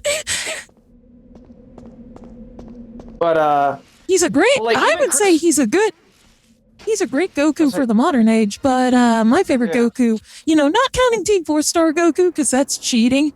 My favorite Goku so far is God. It's hard to pick between any of the Ocean Gokus. I was gonna say, even Christopher Sabat has gone on record saying that he has to constantly share a hotel with the guy every time they go to conventions, and he can't fucking stand him. So, just to tell you how much of a tool it's apparently Sean Schimmel is. Like everyone just assumes that they're buddies, which I guess they are. It's kind of like they're frenemies. Yeah, frenemies. It would kind of be like if me and JKR were to go touring for a long while. So basically, they're Goku and Vegeta in real life. Got it. Right. And I'm being nice when I say this. Like, me and JKR, we love each other, but we both know if we had to go on tour for a while, we would probably get on each other's nerves in some way. I mean, we proved that during that week that I spent down there with you. As much as I loved being down there with you, I think both of us were starting to kind of get tired of each other's company for a little bit. To be fair, anyway, time to get our next weapon, Ifrit. To be fair, I was at work for most of it, so I didn't really mind. Yeah, I think for me it was just... Yeah, go ahead. You first. I was gonna say, the only time you really got on my nerves was when we were at the convention and you complained about how hot you were constantly. Oh, but I think you and I felt like you and I were both in agreement, because it was like you and I were both pissed off with the fact that they said they were going to be open at a specific time, and then they decide to talk on and on before actually letting anybody into the convention hall. Yep. And that's what was really just getting to me, is the fact that I'm wearing that, I was wearing the Eggman coat and everything, and plus I was wearing a black button-up shirt. Basically black underneath the coat, everything was black.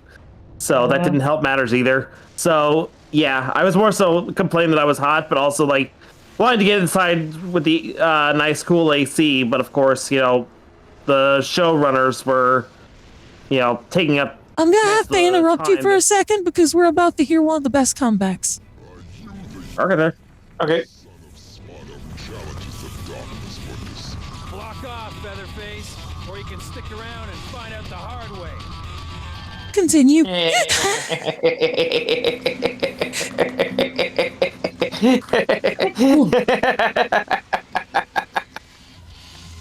I don't know why, but I kind of want to start calling people Featherface just so I can say fuck off, Featherface. And it became what befitting of a protagonist created by Hideki Kamiya. It became one of Bayonetta's go-to insults.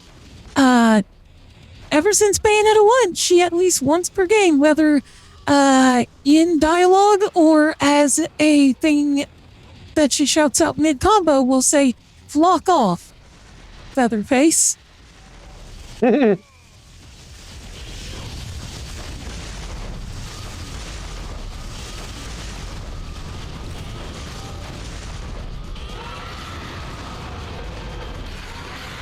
Also, this boss's name is Griffin.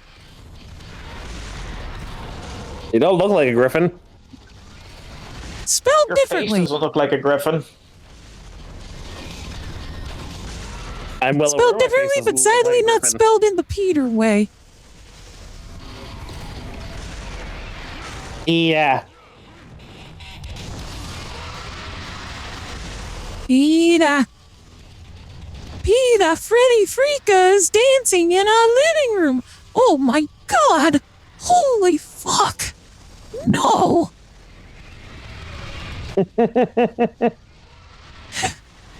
I don't watch Oni plays, but that's one of my favorite bits. When they were like stuck on Freddy Freaker for some reason. And that was just something one of them blurted out. And like, another one of them responds as Peter just being in absolute shock and horror at the fact that Freddy Freaker is dancing in their living room.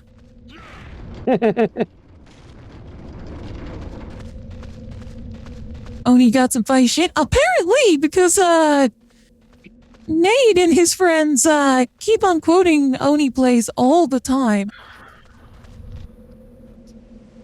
Also, you're welcome for telling you about the Dragon Ball Super dub that has Kenshiro's voice actor as the voice of Goku. That is the I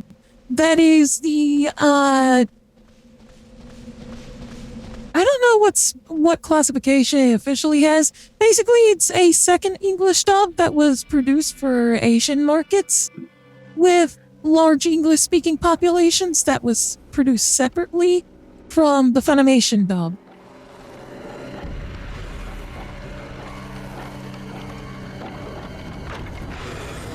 And it didn't even cover the full series. And apparently it was heavily censored. And I have talked to one of the actors that was in that dub, Derek Stephen Prince, who voiced Frieza, and his response to, like he had Frieza's stuff there to get signed, but he was like, I have no idea why this dub exists, or why I'm in it, other than it, like, I didn't ask questions.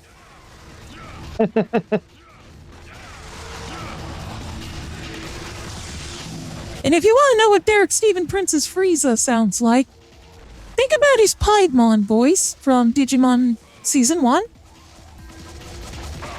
That's what he did for Frieza. So, by his own admission, because this is what he said was the inspiration for his Piedmon voice, he's doing an impression of Tim Curry as Dr. Frankenfurter. For Piedmon and by extension Frieza. Sorry about that, gentlemen. I had to do a potty. It's okay. Gentlemen, where? I didn't see any guys here. I don't see any gentle people here. Nope. Who came in?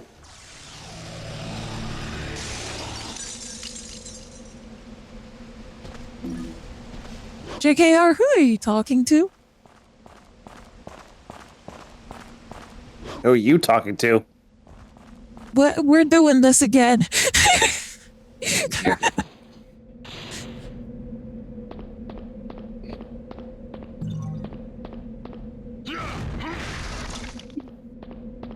You started it.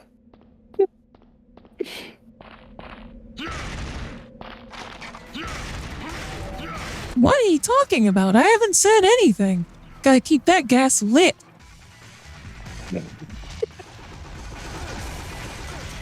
Oh, jeez. So you meant to gaslight me, eh? Is that it? No, I'm just saying that I need to keep the gas lit. Uh-huh. I'm totally not gaslighting you. Uh-huh.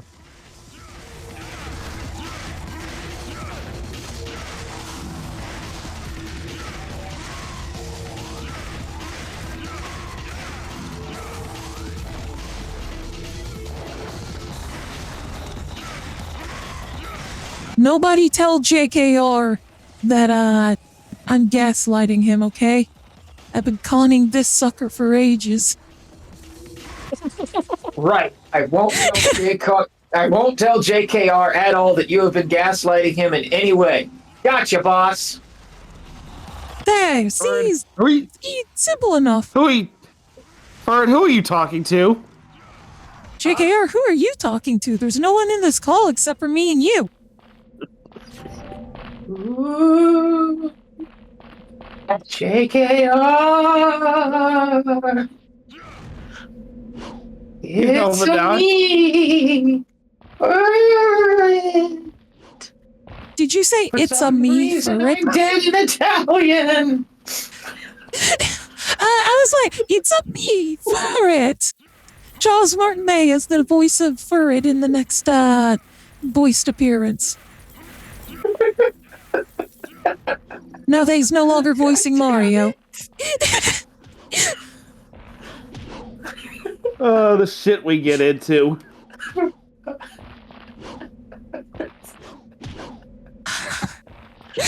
Joke got ruined and I fucking love it. Detective Pikachu 3. There we go. I forgot that they made a Detective Pikachu 2. Everyone forgot they made a Detective Pikachu too. It's one of those many Pokemon releases of this past gen that just kind of came and went with no one making any sort of big stink about it in a good way or a bad way. Just kind of existed. And then everyone forgot about it. The funny thing You know, is, like because new they just say Pokemon things- Snap. They finally give us a new Pokemon Snap, and nobody cares about it. Incidentally, it's because of new Pokemon Snap that I settled on a furry as my OC. I have said new originally- Pokemon Snap, and I still haven't played it even once. Wow. But it was like seeing my boy Furret again in the Arctic levels that made me like, oh yeah, Furret! Oh yeah! I love Furret! And then when I decided to retire Thames, I decided I was going to be a Pokemon instead of a Temmie. And originally I was going to go with Vulpix, but I decided not to because Vulpix would just be weird and hard to like come up with an OC with and all that shit. Mm. And then again, I was playing new Pokemon Snap, and I was like, you know what? Fuck it. I always loved Furret. I love ferrets. Ferrets are my spirit animal. Let's do this shit. And here I am, rock you like a hurricane. Please don't say that again. I will absolutely. The say latest it again exposure because I've now I had know to it annoys you. Pokemon. The latest exposure I've had to any of the newer Pokemon games comes in the form of two VTubers. One Corone and the other Project Melody. With Corone, it was an animation of like I guess it was based on one of her and Ina's collabs playing new Pokemon Snap. In the animation, like Ina's trying to take pictures of all the cute Pokemon, and then like Corone, they're in like the lava area of new Pokemon Snap. And Corone throws a pester ball at one Pokemon and knocks it off the wall. It falls into the lava and she dies laughing. Aw. And then Macargo appears behind them. Ina grabs her camera and Corone grabs a bucket of water. Oh no. God. And the animation ends right there.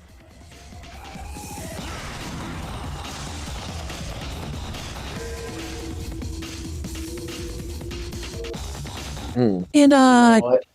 the other one comes from like this this clip from one of Project Melody's streams where she's like ranting about people sexualizing all the Pokemon. And what stuck with me is her saying, "Leave the Pokerman alone."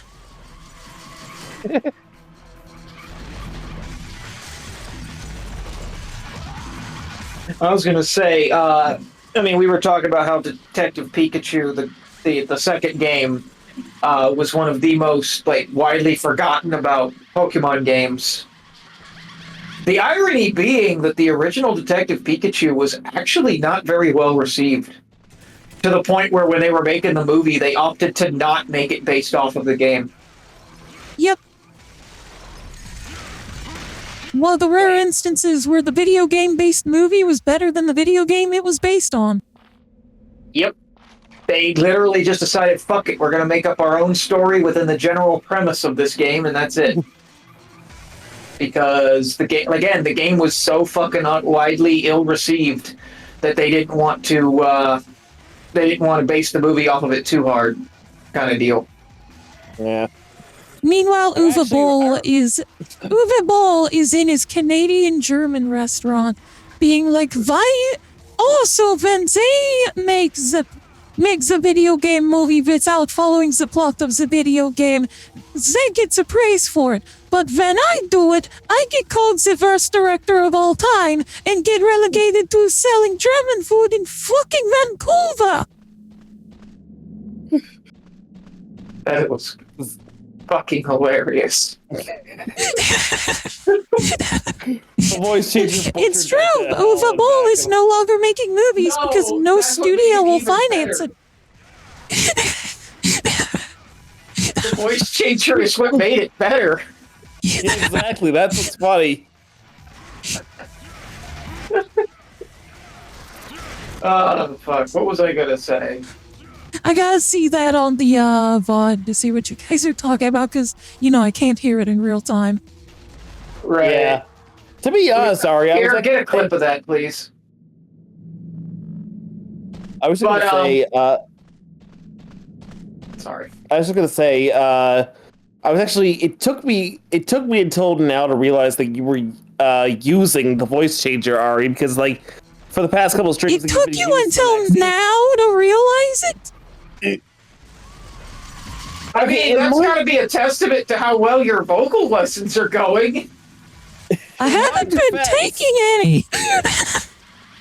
In my defense, I've been tired and my sleep schedule's been all fucked up. So I haven't exactly been the most perceptive as usual. I am both very proud and ashamed in you. Shut up for it. No! Go on. No, you. You're not even my real mom. I never claimed to be. That still made me laugh my ass off the other day with Levi. When I said that randomly in the Minecraft server or Minecraft chat. You're not my real mom. Don't disrespect your mom like that. Yeah, You're not my real imaginary friend. No, you're just my real generic friend. What I was going to say earlier was that Detective Pikachu, incidentally, there is an R-rated version of it we will never see. The movie. Because Ryan Reynolds recorded so much dialogue as Pikachu, and a lot of it was him going on cussing rants. Oh, jeez. There is actually a cut somewhere where Pikachu says fuck. Just like going back to my Shadow the Hedgehog streams, which I need to continue sometime when I feel like playing Shadow the Hedgehog. Yeah, right. Jason Griffith has confirmed that he did a lot of different recordings that didn't make it into the final game of Shadow the Hedgehog because they didn't know what age rating Sega was aiming for at the time. Mm-hmm. And that they're in the 4Kids vault somewhere because 4Kids was the one that produced the English dub of the game.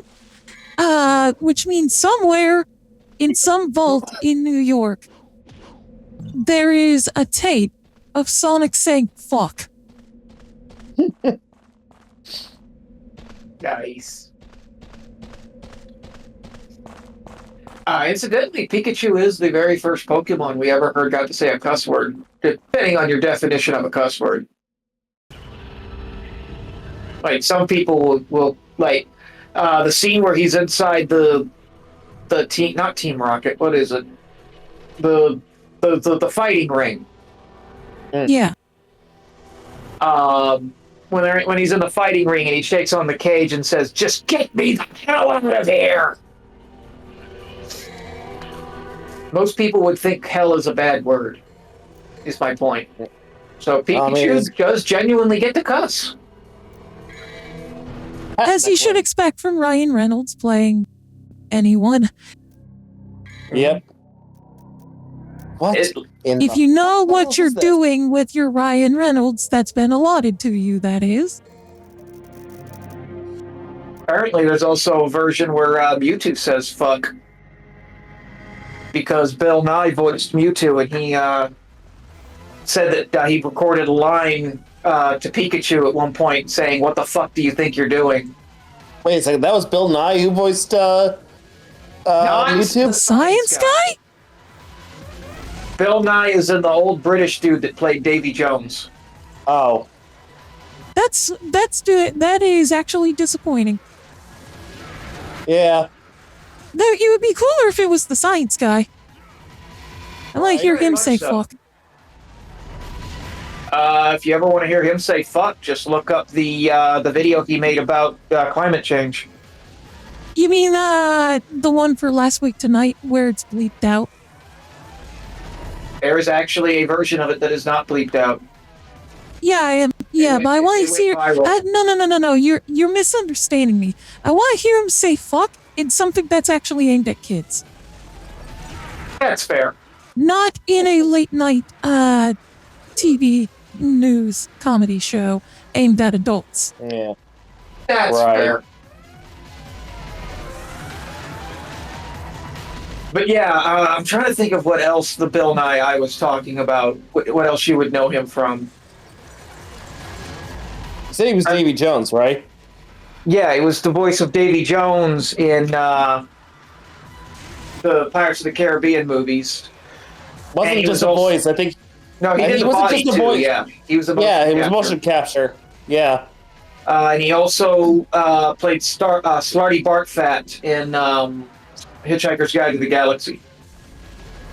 I haven't seen that. I haven't seen that movie in years. But then again, unfortunately, that movie I associate that with some very bad memories, so that's why I don't really watch it again. He's the one that has the line, "You better come with me, or you'll be late." Late to what? No, I mean late as in dead. Well, again, it has been too long. Yeah. Very dark part in my childhood. Let's just say that. We can just pause it there and not bring it up. Yeah, that's all I'm saying. I'm just saying it was a very dark period of my childhood. Gotcha, man. I'm trying to move on so that you don't have to think about it. I know, dude. I'm just trying to. I'm proving a point here. I must make my point, you know? No, I don't know. Do you ever know? I still don't know. Huh? When was the last time you did know? I don't know.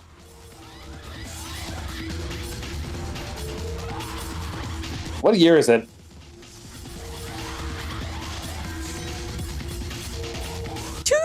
It is. 2222 BC or AD. The hell are those? I'm in the fucking past. This is the Viking area, Anna. That explains the laser raptors. Yep. Please, for the love of God, tell me you get the reference. Kung Fury. Yes. Yes. I haven't seen Kung Fury, but I know that just from the memes. Yeah, same. I've seen more of I've seen a little bit of Kung Fury, but I don't know if I ever actually watched the whole thing was the problem. I was gonna say, in terms of Bill Nye, though, he wasn't just the voice of Mewtwo; he was also the main villain of the whole thing. He was, so that was him in the wheelchair. Yeah, he was the demented scientist. Ah. The one that takes over Mewtwo. Yeah. Would you say that he's a maniacal scientist? I did. Or did I? Said he was a mad Great, scientist. because that sets me up for one of my favorite YouTube poopisms to come from a YouTube poop of the opening narration to Star Fox 64, of all things.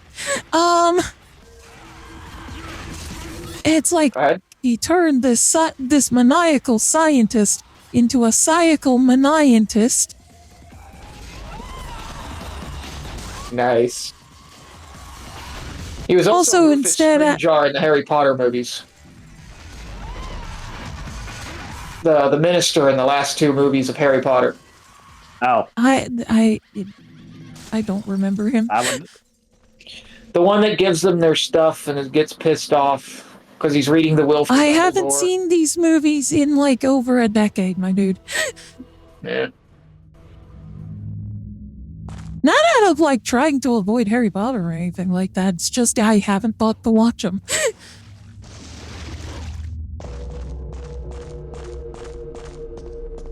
It's fire.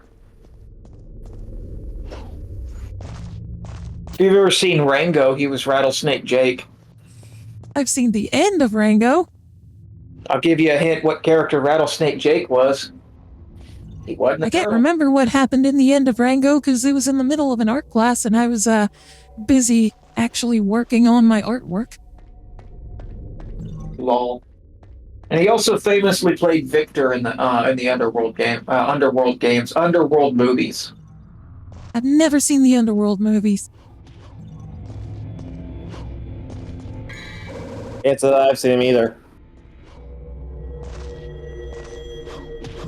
What's Underworld? Is it weird that I always get Underworld confused with Ultraviolet? Only mildly. Because, like, they both had tons of ads around the same time on all the magazines that I was reading and all the DVDs that I was buying. But, like, and they both involved vampires of some sort. But, like, the way I remember is one of them actually got a sequel and the other one starred Mila Jovovich, which is enough to tell you that if it's not Resident Evil and stars Mila Jovovich, it's probably not getting a sequel.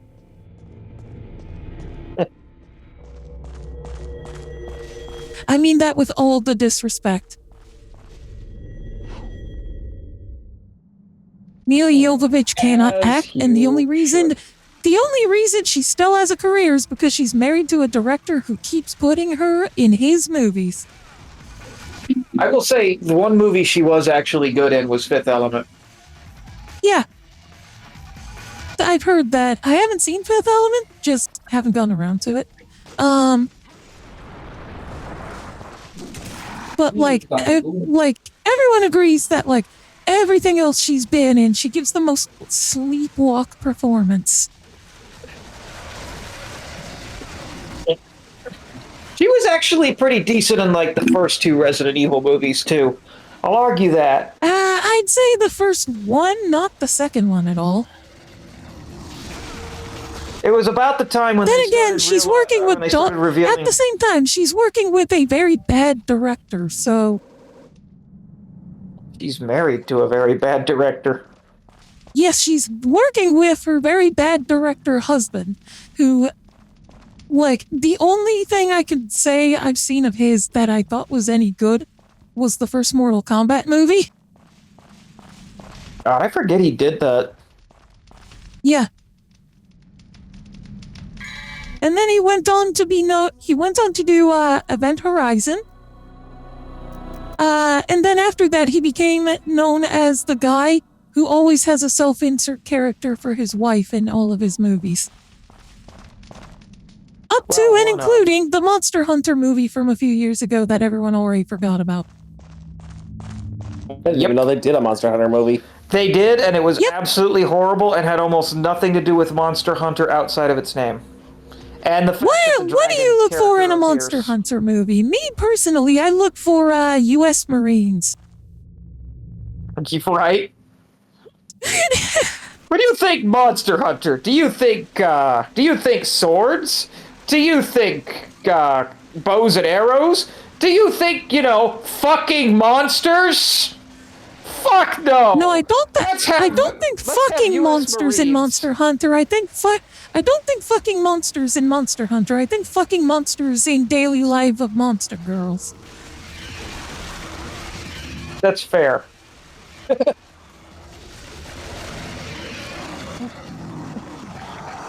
I meant to say like actual fucking monsters, but okay. Yes, I know, but My point I had to make the innuendo. I get it.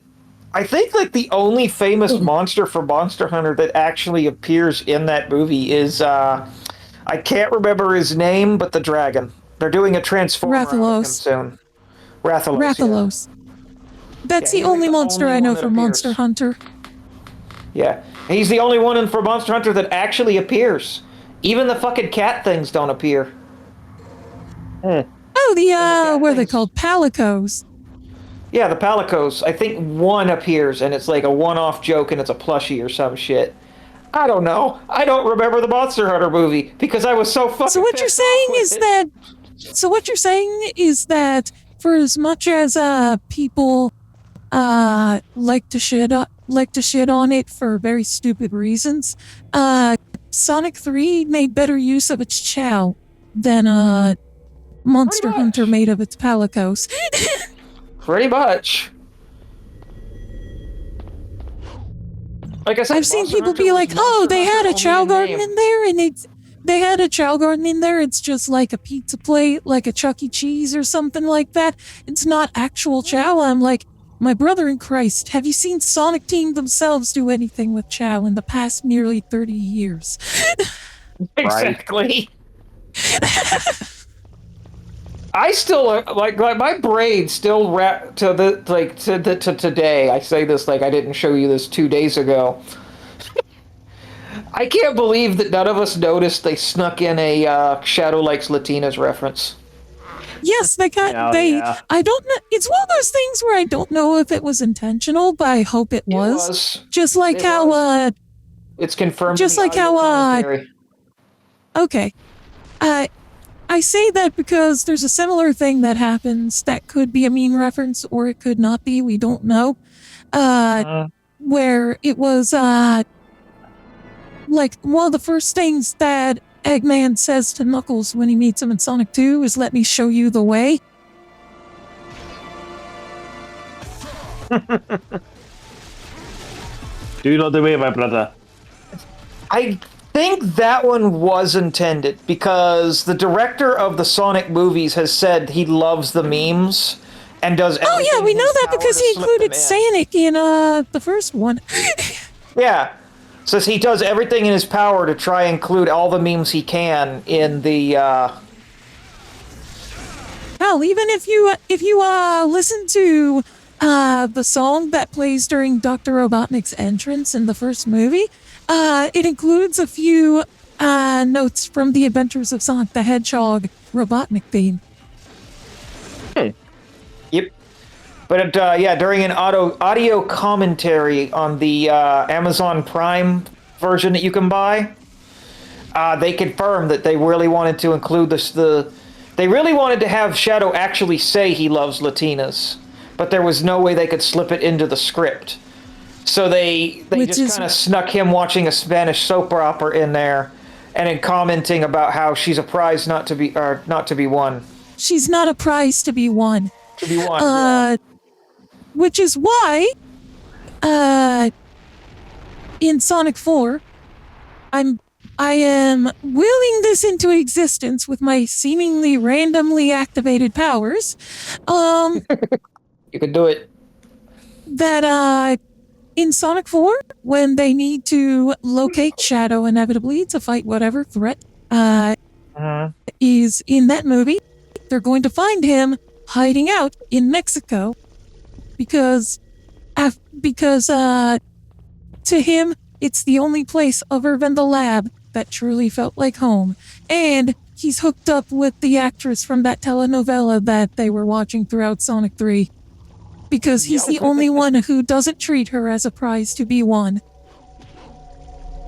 Yep. And the sad fucking part is, Keanu Reeves would be 100% behind that. Yes.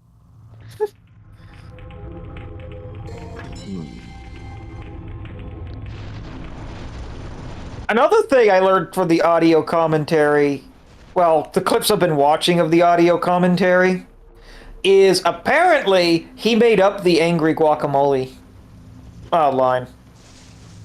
Revenge Guac. Yeah, Revenge Guac. He made that up on the spot because he thought it sounded funny. Which it did. Yep. He was originally apparently supposed to say something along the lines of, like, he was questioning what guacamole is.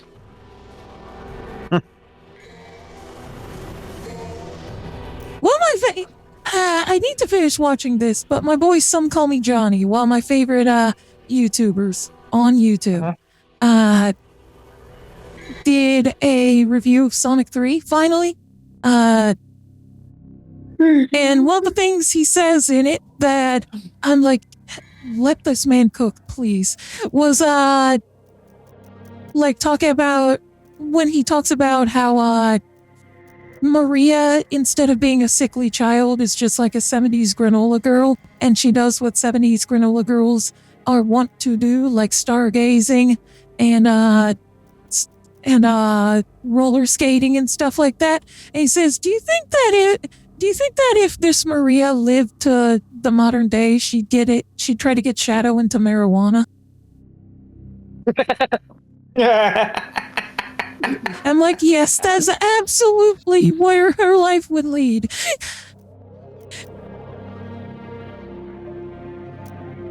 She would also very much resent her cousin. Yes. Yep. As sad as that is to say, it's actually the truth. Like, she would be like the hero kind of deal. Yeah. I remember there were a lot of people who were like some of the comments I read about the movie was they were very disappointed that there wasn't like a big reveal that Kristen Ritter's character was Maria grown up. And I'm like, my dudes, do you know nothing about Sonic lore? Maria don't get to grow up. If Maria got to grow up, that would undermine the entire point of Shadow's character arc. Exactly. Right. And that's why I was like all the people that were like, it was so fucking stupid that the reveal was that she was dead and that she wasn't actually. I'm like, dudes, did any of you watch Sonic at all? Like any Sonic lore? The people that are complaining about that are people that don't understand the concept of a character having a tragic backstory or an arc, or starting out as a villain and being redeemed. You know, very basic. Some of the most basic aspects of storytelling you can come up with. Literally, one of the only reasons that Kristen Ritter is in that movie and plays that role is because originally she was supposed to be Rouge the Bat, but they couldn't figure out a way to get Rouge to work in the movie. Honestly, I'm glad they didn't do Rouge the Bat in that movie. It would have felt too cluttered. Yeah. I'd rather have Rouge get introduced in a, I'd rather have Rouge get introduced in a story where she could more neatly fit into the main dilemma.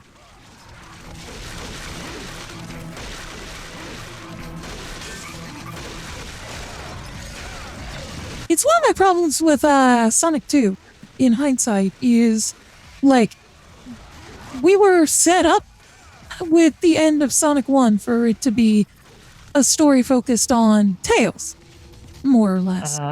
But Tails is kind of a background character to the events going on, whereas it's more about Knuckles. Yep. I still say I would have. Not to say that they don't do anything with Tails in that movie. They do. It's just Knuckles steals the show. With, 100%. With like, not just Idris Elba's performance, but like, just he gets more of the memorable scenes, whereas Tails is relegated to kind of the role that he was pigeonholed into for a while, being like the gadget guy, like just the one with an endless supply of gadgets instead of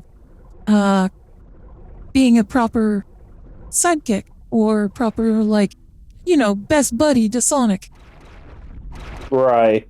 100%. That's a problem we'll get into in my 3D Sonic retrospective once we get to games like Sonic Colors and Sonic Lost World. But I'll save that rant for then. I will say, I did like the fact that we got Amy. in Yeah. the mid-credit scene. I kind of Yeah. wish that the in-credit scene had hinted at Rouge, or at least Big the Cat.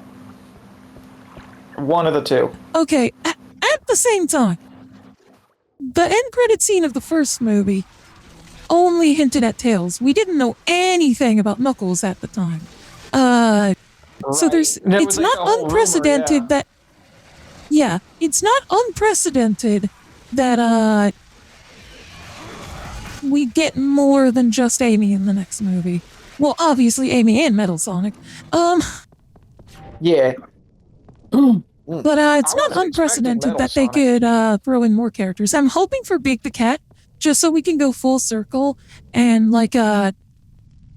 since Duke Nukem's voice was based off of Bruce Campbell, get Bruce Campbell to play Big the Cat. Oh, Lord. Again, I love that idea, but if they can't get Bruce Campbell, Dwayne Johnson. Or Vin Diesel. Yeah, either one. But Dwayne Johnson was like the original choice for Knuckles before they went with Idris Elba. Yeah. He literally turned it down because he said, no, I want to be Big the Cat. He was like, if I'm going to be anyone in Sonic, it's going to be Big the Cat.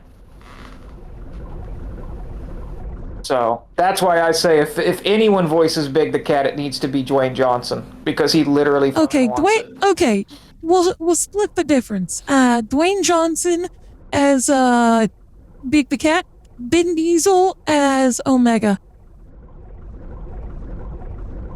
JKR, thoughts? You never turn your back on family. You never turn your back on family. You never turn your back on family. Luckily, I am not family. I am here to destroy all Eggman's robots. Tell you what, only if we can also get John Cena as the voice of Neo Metal. I don't see that happening. But you can weird with this shit. But you can clearly see him.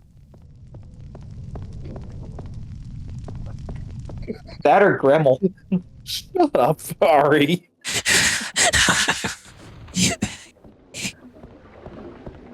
Could you see him as Gremmel? Or you mean Gemerald? Gemerald, yeah. Ari made a dumb joke. I got the joke and I laughed at it. I don't know who I could see as Gemerald because he's never had a voice. Oh my God! I'm he only John Cena. John Cena for SBO because he can turn invisible. Yes, there you go. Now you're thinking like a meme lord. Oh God, we need to go full circle with this. Get Dwayne Johnson to voice God damn it, Vector. Vin Diesel avoids Charmy because fuck you, he'd do it. And then John Cena as SPO. Have a trio of people related to either depending on either WWE or Fast and Furious. Oh yeah. I don't know why I didn't think of this first. Arnold Schwarzenegger is Omega. Okay, yes. Fucking yes. That I could actually just see. That's just straight up there. It would be the second time he played everyone's favorite lovable mass murdering machine. Rouge the Bat is kind of hard to cast. I fully admit that. Yeah. Because there just has to be I still stand by this warped idea I saw on Twitter of if they ever do a live action Rouge the Bat, she should be Latina. Mm-hmm. And she should absolutely be voiced by the girl that played the Latina on the show. Just cause. Just to make it extra weird. Make it extra weird for Shadow and be like, why are you looking at me like that, Shadow? Do I remind you of that Maria girl? No, you remind me of someone way different. I was going to say, if not her, Catherine Zeta-Jones.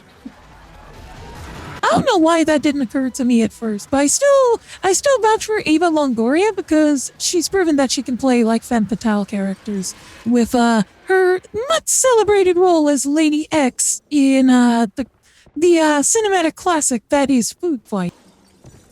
Oh no, Jesus Christ! I don't think he was that for it. Oh, I've seen Food Fight. No. You're saying, I was saying, it's like, I don't think Jesus Christ would touch Rouge the Bat as a voice actress. Oh, fair enough. But, you shouldn't be touching voice actresses in general without their consent. That's what got Vic Mignogna fired. I mean, that and the other things, but yes. That and the mountain of other things, and the best part is that when he sued for defamation, the defense that Funimation went with and won with was that his reputation was already so far in the toilet that it's impossible to defame him. Which is an actual legal defense. It's called being immune to defamation or something like that. Yup. He can't hurt us now. He's gone. Like, literally, the only work he can get now is going to, like, lowbrow backwater conventions. And even yeah, the only convention that still regularly allows him is one that's so fucking horrible that all of the anime industry has boycotted it. Mm-hmm. Which one? Anime Matsuri. Oh.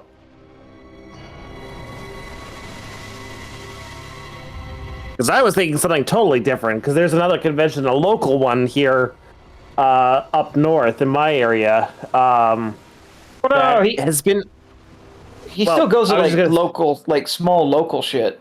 He goes to, like, small local conventions, and if he can't get into them, he'll, from my experience of living near a place where he was going to be at, and one of my friends wanted me to get an autograph from him, and I'm like, fuck you, I'm not doing that, was, like, if he can't get into the local conventions, he'll book, like, a taekwondo dojo nearby that, that doesn't know who he is. Yep. But what were you going to say, JKR? I do apologize. I was just going to say that the convention that I was thinking about was a local con here in Illinois called Con Alt Elite. And Con Alt Elite has been pretty panned for the past 5 years or so, due to something that the owner of the convention runner has been known to be a bit of a... I think he's been a reported sexist piece of shit or worse, and I don't know the full details. I just know that anyone with a conscience doesn't go to Con Alt Elite. Yeah.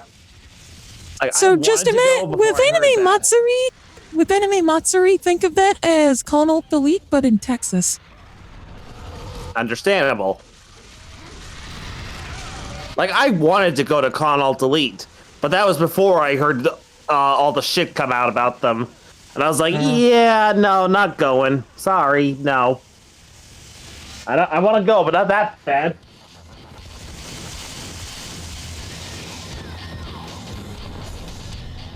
I'm not that desperate. Anyway, if you're still not convinced that he's a piece of shit, watch the 11.5-hour documentary on the rise and fall of him by Mars Girl.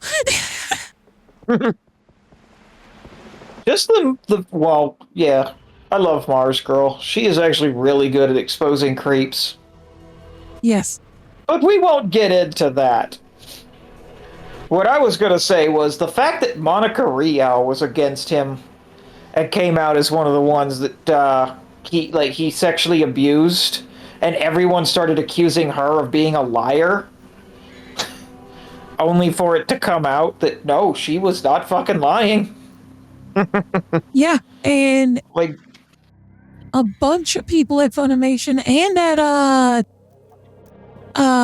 ADD Films were like, nah, this isn't even a recent thing. He's always been like this. Yep. They had to install locks to keep the talent separated from the recording staff, and they called them Vic locks. Oh, jeez. God. I'm not making that up.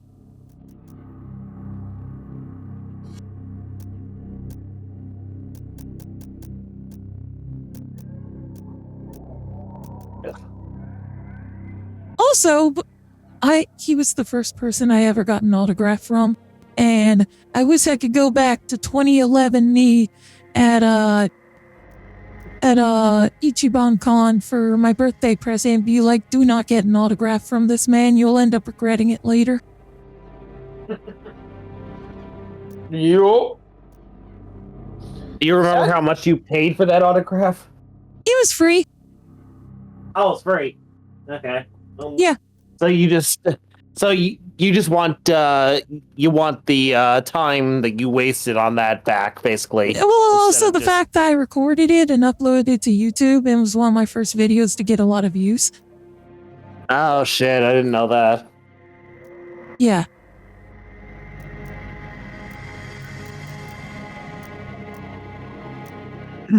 My apologies.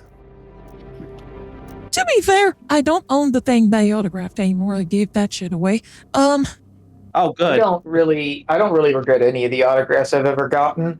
I do regret that I almost got his autograph once. Honestly, if there's one autograph I regret, and Ferd, I know you will disagree with me on this one, but I don't care. Doug Walker and Rob Walker. Rob Walker more so than Doug Walker, I would say he's a good one to regret. Because Rob Walker was the one in the managerial positions for a lot of that stuff. Yeah. And like Doug is the only one who's actually come out with a formal apology of everything that's happened. Whereas Rob was the one who Rob was identified by people that knew him as the one that wrote that "We were sorry you felt that way" apology. Oh, that was like they could tell by the way he wrote it. Yeah. And that's what I'm saying is, whereas Doug has actually come forward with a formal apology and has said he will not ever work with any of the people that were involved in that whole incident ever again, Rob has yet to actually do a true formal apology. I'll tell you, you want to know the reason why Rob hasn't done a true formal apology? Sorry. I was just going to say that I, all this time, could have sworn it was Mashad who, said that whole bit. I didn't know it was Rob who said that. He wrote the first apology. He didn't write the more famous apology. Now that you guys are talking about it, it actually does make sense that would have been Rob who said that and not Mashad. But yeah, continue. Mashad was the one who wrote the apology that tried to come with receipts and ended up exposing that Juwario was a predator on accident. When everyone else, including the people that wrote the not so awesome document, were trying to keep his identity anonymous. Yeah. Even Mars Girl at first was trying. Yeah, even Mars Girl. Yeah. Well, Mars Girl wasn't aware of it until then.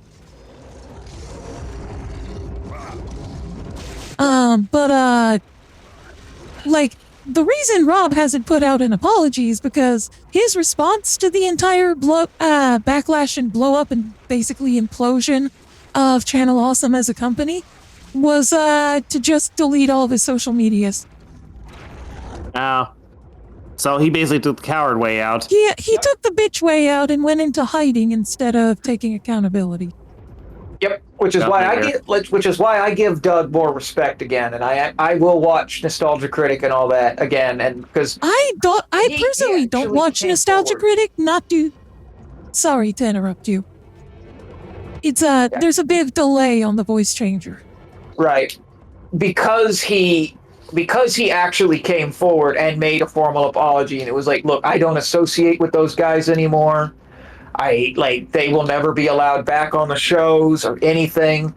He was he went into this whole thing like, I realize we cannot undo the damage that was done. The people that have left, they're gone. There's nothing I can do to get them to come back. And like he even said about Linkara, like I miss you, Linkara, and I hope we can collaborate again sometime in the future. Like all of this stuff. But, he did like this huge apology, and I respect him for that. Like, man, Yeah, that's awesome. Like, as much as I don't like Doug Walker's more modern content, that's the main reason that I don't watch him Yeah. anymore. Not out of like any That I'll me agree with. particularly blaming him. I still have to respect that he was basically the face of an entire controversy, and still at least tried to give some sort of proper response to it, even if it was stuff that he didn't have direct responsibility or involvement in, that he really shouldn't have been the one apologizing for. Yep. I mean, And I do agree his modern stuff kind of sucks. Sorry, go ahead, JKR. yeah, sorry. It's just my personal experience with Doug is that he is an asshole and is not worth my time anymore. Oh, I think even Doug will agree that he's an asshole. Like, the thing is, like, it was story time. I've told you this, Ari, and I think I told you this first, but fuck it, I'm telling this again. When I met Doug Walker for the first time, I was dressed as the Joker, and I had a joy buzzer strapped to my glove. And it was like very poorly strapped. It was just like with a piece of cheap Velcro. So I was, I was reaching out to shake Doug's hand. And as I did so, the buzzer fell off my glove. And so Doug, being the asshole that he is, and piece of shit that he is, decides to immediately jump down. I swear to you, he immediately dropped down onto the ground to pick up the buzzer before I had a chance to grab it. And then held it hostage until I admitted that I, quote unquote, liked his newer stuff better than his old stuff. Because I was telling him that I actually cared more about his older content than his newer stuff. And he would not actually give me back the joy buzzer. The fact that I can understand taking pride in your work, but when your work is mid as shit, that's where I think that Doug's got like a bit of an echo chamber going on. Yeah. So the last, I would say newer review of his I've ever watched was the Cats musical. I mean, he teamed up with Cinema Snob. I haven't watched him in years. I can't remember what the last one I watched was post-revival. I forget which video it was for, but I did watch the one. I think it was for Click with Adam Sandler, where he did a immemorial for Wizard. Oh yeah, yeah. I saw the opening bit to that because I was like, I figured I might as well at least give that my time because it was like, that's worth that's worth giving my time to. I think the last one of his that I watched was Christmas with the Cranks, where it's the plot of that episode, review parts aside, is basically just him repeatedly assuring the audience that anyone who likes his old stuff better than his new stuff is objectively wrong. Yeah. And you couldn't just make this like a blog post. No, that's the thing. Doug Walker is just too full of himself to do that. And I don't necessarily blame that entirely on him. He's clearly surrounded by yes men. Yeah. After the stream, remind me to tell you the story about the tribute. Ari. Oh, you've told me before, and I think that's heartwarming. Oh, okay. Yeah. The fact that he went out of his way to do that was awesome. Like, he didn't have to. Yeah. So that's one of the other reasons why, as much as I can't stand his new stuff. Like, I just can't watch it like I used to. Like, I would be in full agreement with you guys on that. His old stuff is 100% better than the new. He does go out of his way to do things for the fans. Yeah. And I've seen a lot of, like, people reflecting on Doug Walker's old stuff, especially in terms of, like, media analysis. And, like, part of me wants to be... I kind of have a two-pronged response to the people that say that Nostalgia Critic was never good and we just didn't know any better. One, internet content creation, especially internet movie and media reviews, were a brand new medium at the time. And we didn't really have, like, an established outlet for people that are more, like, more knowledgeable in the field of media critique to have their voices made. The video essay wasn't really a thing. Even people that were ahead of the curve on it, like Lindsay Ellis, formerly Nostalgia Chick, still had to play into that comedic character, Doug Walker-ish role in order to garner an audience, because that's just what people wanted then. And also, if you're going to the Nostalgia Critic, someone like Doug Walker, who himself will tell you that he is not exactly the brightest knife in the crayon box for serious media critique, that's a you problem. I love that analogy. That is so fucking stupid. I got that from Dragon Ball Z Abridged. The brightest knife in the crayon box. God damn it. Would it surprise you if I said it's a Goku line? No. Not in the slightest. It's from, I believe it's Lord Slug Abridged. But now, hold on. Now, I might not be the brightest knife in the crayon box, but that sounds a lot to me like, hey, are you by any chance related to King Piccolo? I have to be careful what I say around here. We're still on Iguana Street.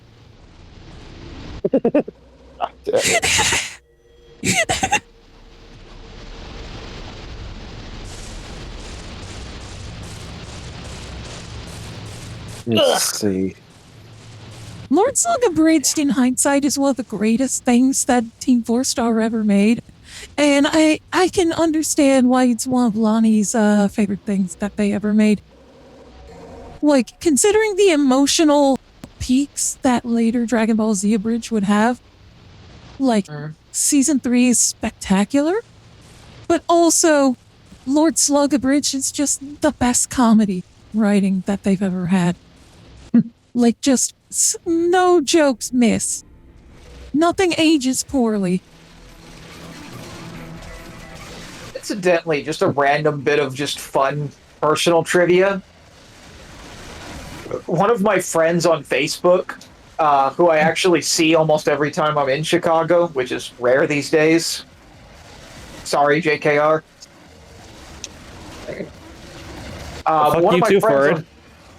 One of my friends on Facebook, I won't give his full name, but like McKinley.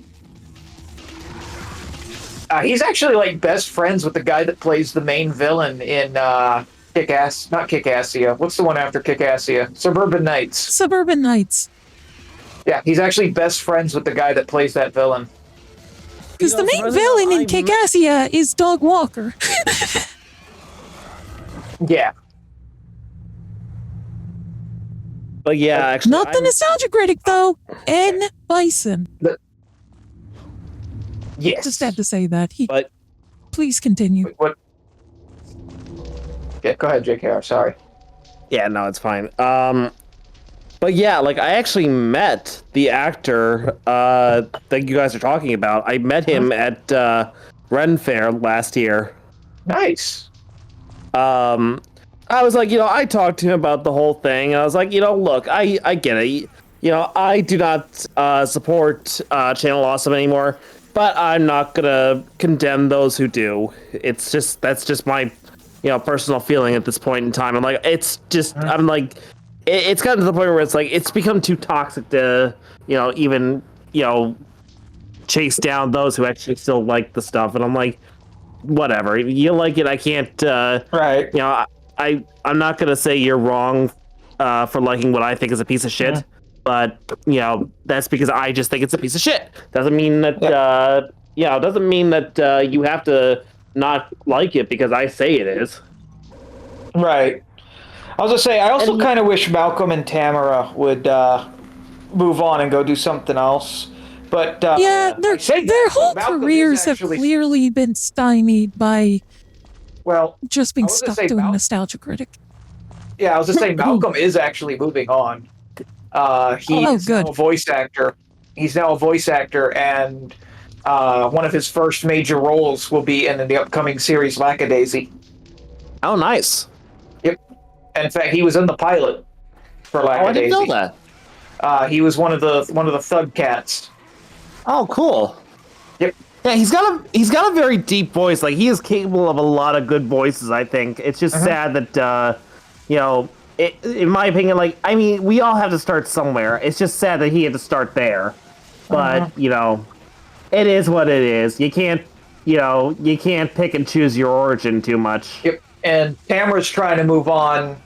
She's trying to do her own series called Tamara Plays for the First Time, or Tamara's Never Seen, I think is another one. So she's trying to break out too.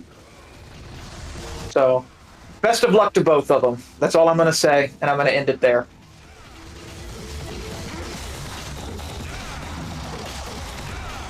There's only one thing that I'll never... Malcolm especially, because I love up-and-coming voice actors.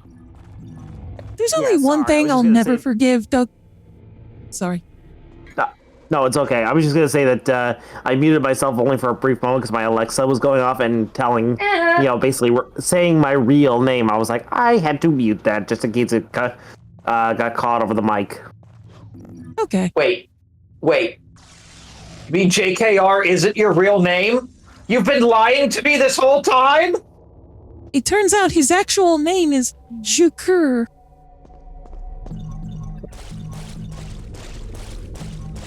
Like I don't even know you anymore.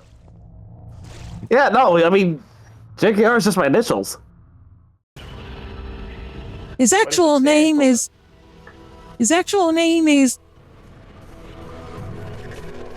Jump Kick Reptiles. His parents hated him. From this moment on, I'll finally have a middle name. I'll no longer be known as Homer J. Simpson. From this moment on, my name will be Homer J. Simpson. It's one of my favorite fucked up jokes Simpsons ever did, was because they got pissed off about the fact that Homer J. Simpson, they never revealed what his middle name was, so they finally did, and it's Jay.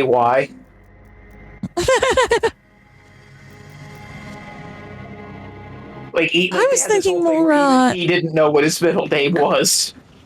I was thinking more like one of my favorite Scott the Woz bits, where it was from the episode on plug-and-play consoles. And he talks about I think it was the Miss Pac-Man plug-and-play they had from Jack Specific. And it had a pole position game on there. And he could never figure out how to play pole position, even though the joystick that is attached to the console says twist for pole position. Like, that's your steering wheel. God. And then, it cuts to a gag. It cuts to a gag where, someone knocks at his door. He opens it, he says, Oh, it's my friend. I don't know how I didn't know that you have to twist the stick to play pole position. I was just a kid. Give me a break. And then the camera cuts to the guy at the door, and it shows that he's got a name tag with everything that Scott just said on it. Like, hi, my name is, and then all that stuff. And then he just says, I hate my parents.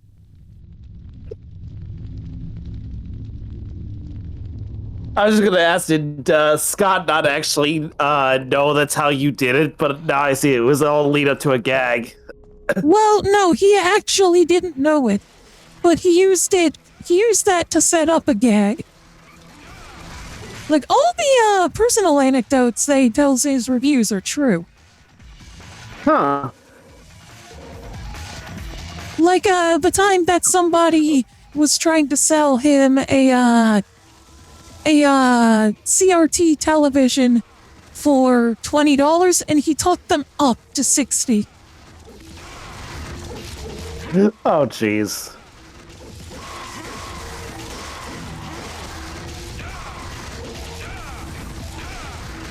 Oh God, I just had a stupid idea. If Scott the Woz were to get into voice acting, you know who I think he would be perfect for? He is going to be in voice acting for a series that LS Mark is trying to make.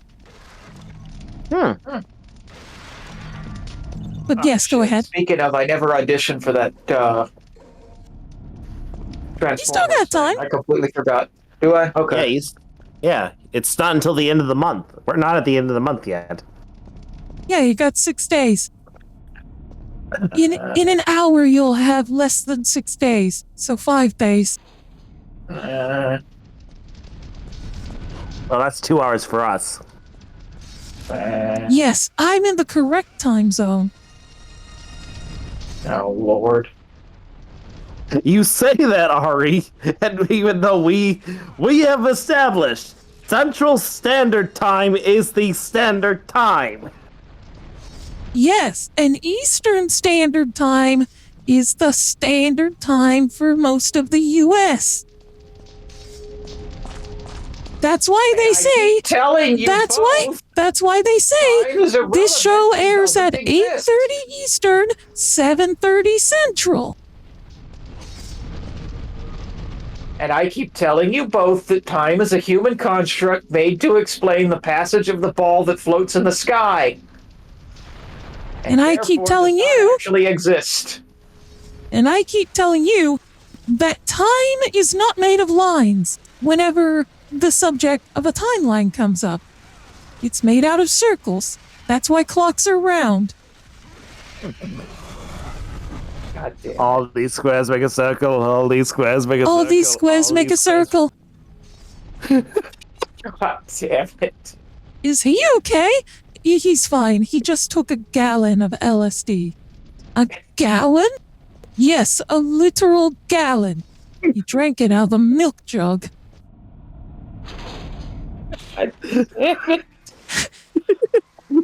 Why does everything keep coming back to Dragon Ball Z Abridged? Because it was a formative part of my modern sense of humor. That's fair. Kami, I need you to tell me that I can leave the lookout whenever I want. Mr. Popo, you can leave the lookout whenever you... Bitch, shut up! I do what I want! All these squares make a circle. All these squares make a circle.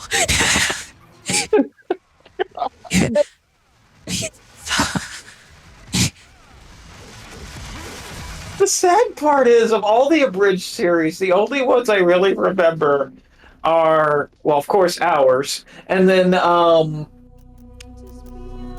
Van Helsing abridged, or no, sorry, Helsing Ultimate Abridged. Yeah, Helsing Ultimate abridged and Pokemon abridged.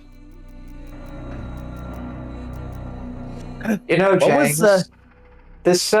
James, this pit is a lot like a metaphor for our relationship.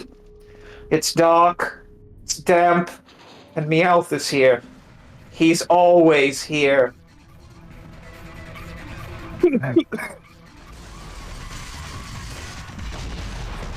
I never saw Pokemon Abridged. I just, the closest I got to seeing that was, the Cell versus in the lead up to the Team 4-Star version of the Cell games, where they had like Cell fighting or, setups for fights against various different anime characters, and one of them was the cast of Pokemon. Nice. So Ash, Brock, and Misty, and they tried to. Ash thinks that Cell is a Pokemon, and tries to battle him with Pikachu, and then catch him. I vaguely recall this actually. They did a whole bunch of these to fill time while they were working on the next episode. The actual Cell games beginning. Yeah. One of my favorites was one that people kept on requesting over and over to the point where it got annoying, and the punchline to it was the best, and it was Cell versus One Punch Man.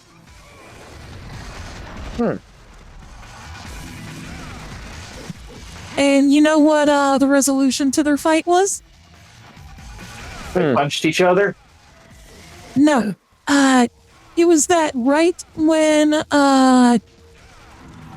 they're about to fight, Cell's like, if you really want to fight me one-on-one, you should show up for the Cell games. And One Punch Man's like, oh, I'll be there. What day is it? Sunday. Ooh, Sunday? Sorry, that's double coupon day at the supermarket, and we're running low on food. I really need to sit down and watch One Punch Man one of these years. So do I. Like, apparently they're so dedicated. Apparently, they're so dedicated to the gag of One Punch Man never being defeated by anyone that in the official One Punch Man game, if you use One Punch Man as one of your characters that you can call on for an assist, which is like you only get to use him once per certain amount of time because he wins everything in one punch. If you pit him against himself, he doesn't lose, even if he loses against himself. Right as the punch is about to connect, he realizes that there's a sale going on at the supermarket and leaves. Anyway, go ahead, JKR. But yeah, like what I was getting back to Scott the Woz, I just had this crazy idea, and the idea is that if he were to voice a Transformer, who would he voice? And I thought, I could actually see him being the voice of a Shattered Glass version of Blaster. No, hear me out. Okay. He should voice either Blur or Rung. Yes, I agree. He would be perfect for those Transformers that you said. Blur because like the gag of him being an annoying fast-talking character would be perfect for Scott. And I say wrong just for like assuming that they play a new version of animated version of Wrong similar to how he was in IDW 1.0, just for the ability for it to be canon, for him to say, "Hey y'all, Primus here." Like, whatever, Wrong. Like he finally recovers his true identity. "Hey y'all, Primus, the god of light here."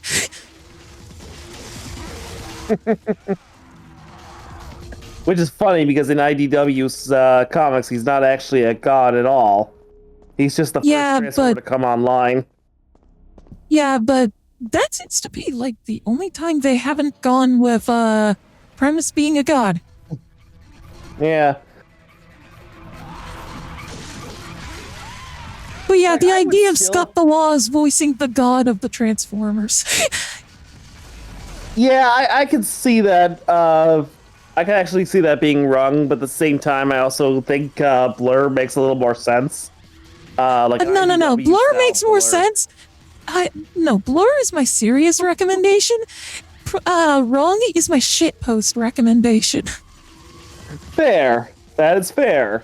But yeah, it's like in my own personal fan continuity, the fan fiction that I created, the idea of Rung is that he is the first actual mortal Cybertronian to come online after the fall of the 13.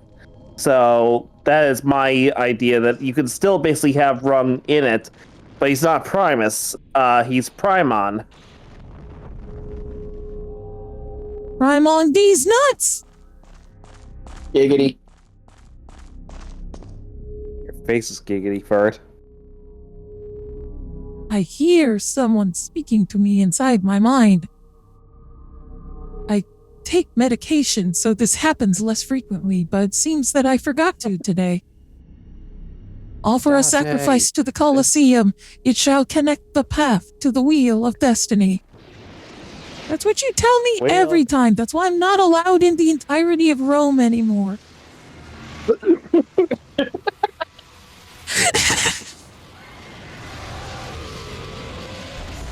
Ollie, want a cracker?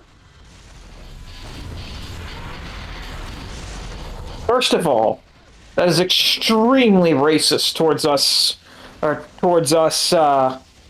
birds. Second of all, fuck yes, I want a cracker. But you're not a bird, you're a ferret. Since when are you a bird, Furt? I was trying to make a joke with the voice of the bird on the screen, but okay. Also, the only bird here is me. I'll give you the bird. What, you've never heard British people refer to women as birds? God damn it.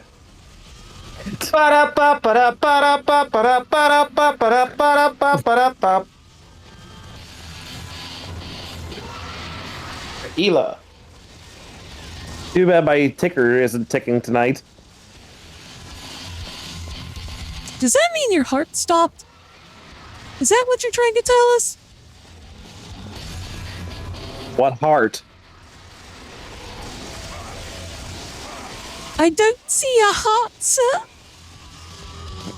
Exactly.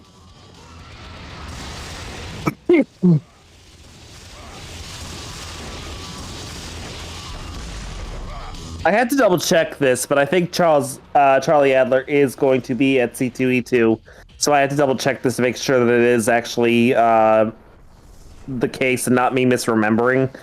But if he is there, I gotta walk up to him as Robotnik. By the way, I just realized, after all these years, I just realized a part of Griffin's design that's kind of freaky. His head's made out of multiple heads, all stuck together. Oh, jeez. Like, what kind see of that? heads? Bird heads? Oh, yeah, I did see that. Yes, bird heads. You can see it more clearly in the cutscenes. When I'm not shooting him in the faces. Yes. Like, get out of my face, Sanjay. That's why I said faces.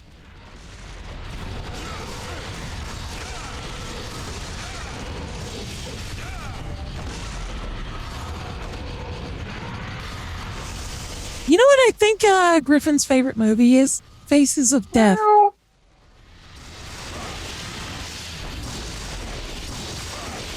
I would say Meow's not a movie, but then I thought there's probably a movie somewhere called Meow. I'm sure there is. Also, Fur, this is not the time for you to be pretending you're a cat. No. He's pretending he's a Persian. What? There you go. Now you can see his multiple faces that make up one face. Oh, jeez. And now he is... Well, shit! The comedic timing on that!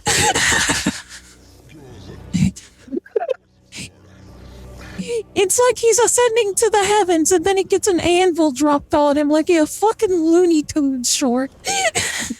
Yep. You can't fight with that wound.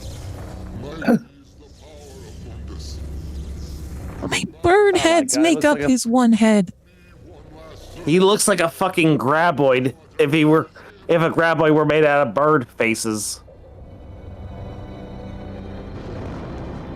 Ow, my face! Which one? All of them!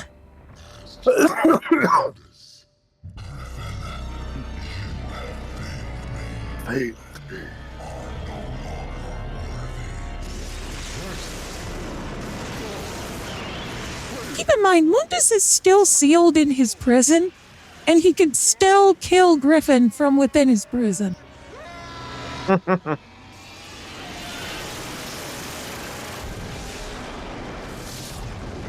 That's how powerful Mundus is. He's the closest thing that Dante's ever gotten to fighting a god. So basically, Mundus is a dark god, practically. Yes. Yes, and in Devil May Cry 5, they basically say, like, he used to be a normal demon, but then he ate one of the Clyfoff birds, and that gave him godlike power and made enough to conquer the underworld and become its king. Like there were nothing. Oh, jeez. He's the one that took the life of my mother, my brother, and Shirley. My mother used to always tell me that my Also, your girl's back for it. he had courage Giggity. and a righteous heart. In the name of my father, I will kill Mundus.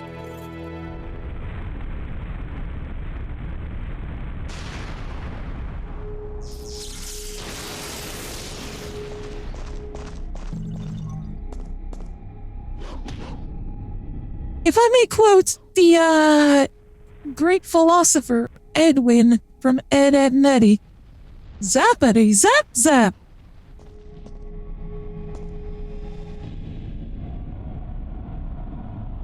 Yes. Naturally. You may. Yeah, I said zappity zap zap. And I agree. Naturally. Okay, naturally's on first then. No, who's on first? That's why I'm asking you. That's what I'm telling you. Who's on first? Yeah, I'm asking you who's on first. Who? The guy on first base. Who? The guy on first base. Who is on first? I'm asking you who's on first. And with that, I'm gonna save and call it a night because it's almost 11:30. I can tell Ferd's getting tired. We're all getting tired, I can kind of tell. Yeah. This went a lot more off the rails than I thunk it would for a Devil May Cry stream. Like, holy shit, this is gonna be an ADHD nightmare for those watching the VOD. This was probably an ADHD apologize. nightmare for the people watching it live. This is probably. And I mean that in the best way. This is H. That's all. If you're trying to say that if you're trying to say HDDDD was discontinued because it wasn't as popular as Blu-ray. So what they're going to have to do to counteract Blu-ray, now that Blu-ray is on the verge of being discontinued, if reports are to be believed, they need to come up with something with a catchier name with more repeated letters. Because HD DVD didn't have enough repeated letters and didn't flow off the tongue very well. So they need to replace it with HHDDVDs. I would be fucking honored if they didn't. I think that's 4K DVD at this point. Yeah. 4K HD's kind of taken over. Yeah. Everyone. All right, no raid tonight because actually no. Let's see if there's anyone from Eldenwood that I haven't raided yet. If not, we'll see if one of my usual Eldenwood targets is online.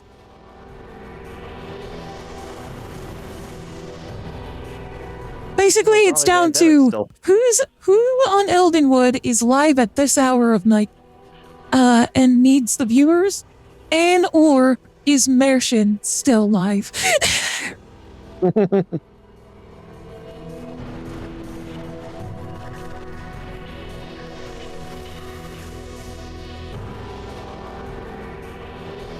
I'll say, fuck.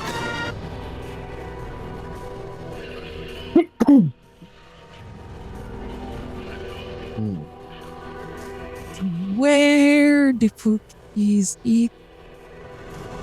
There the fuck is it? Meow? Wolf. Fur it.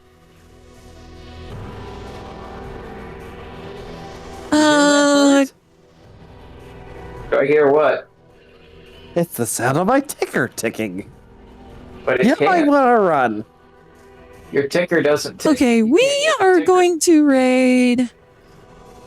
We're going to raid Brat Dragon Girlfriend, who is streaming Minecraft. Go eat. And yes, I do need to go eat. Go raid.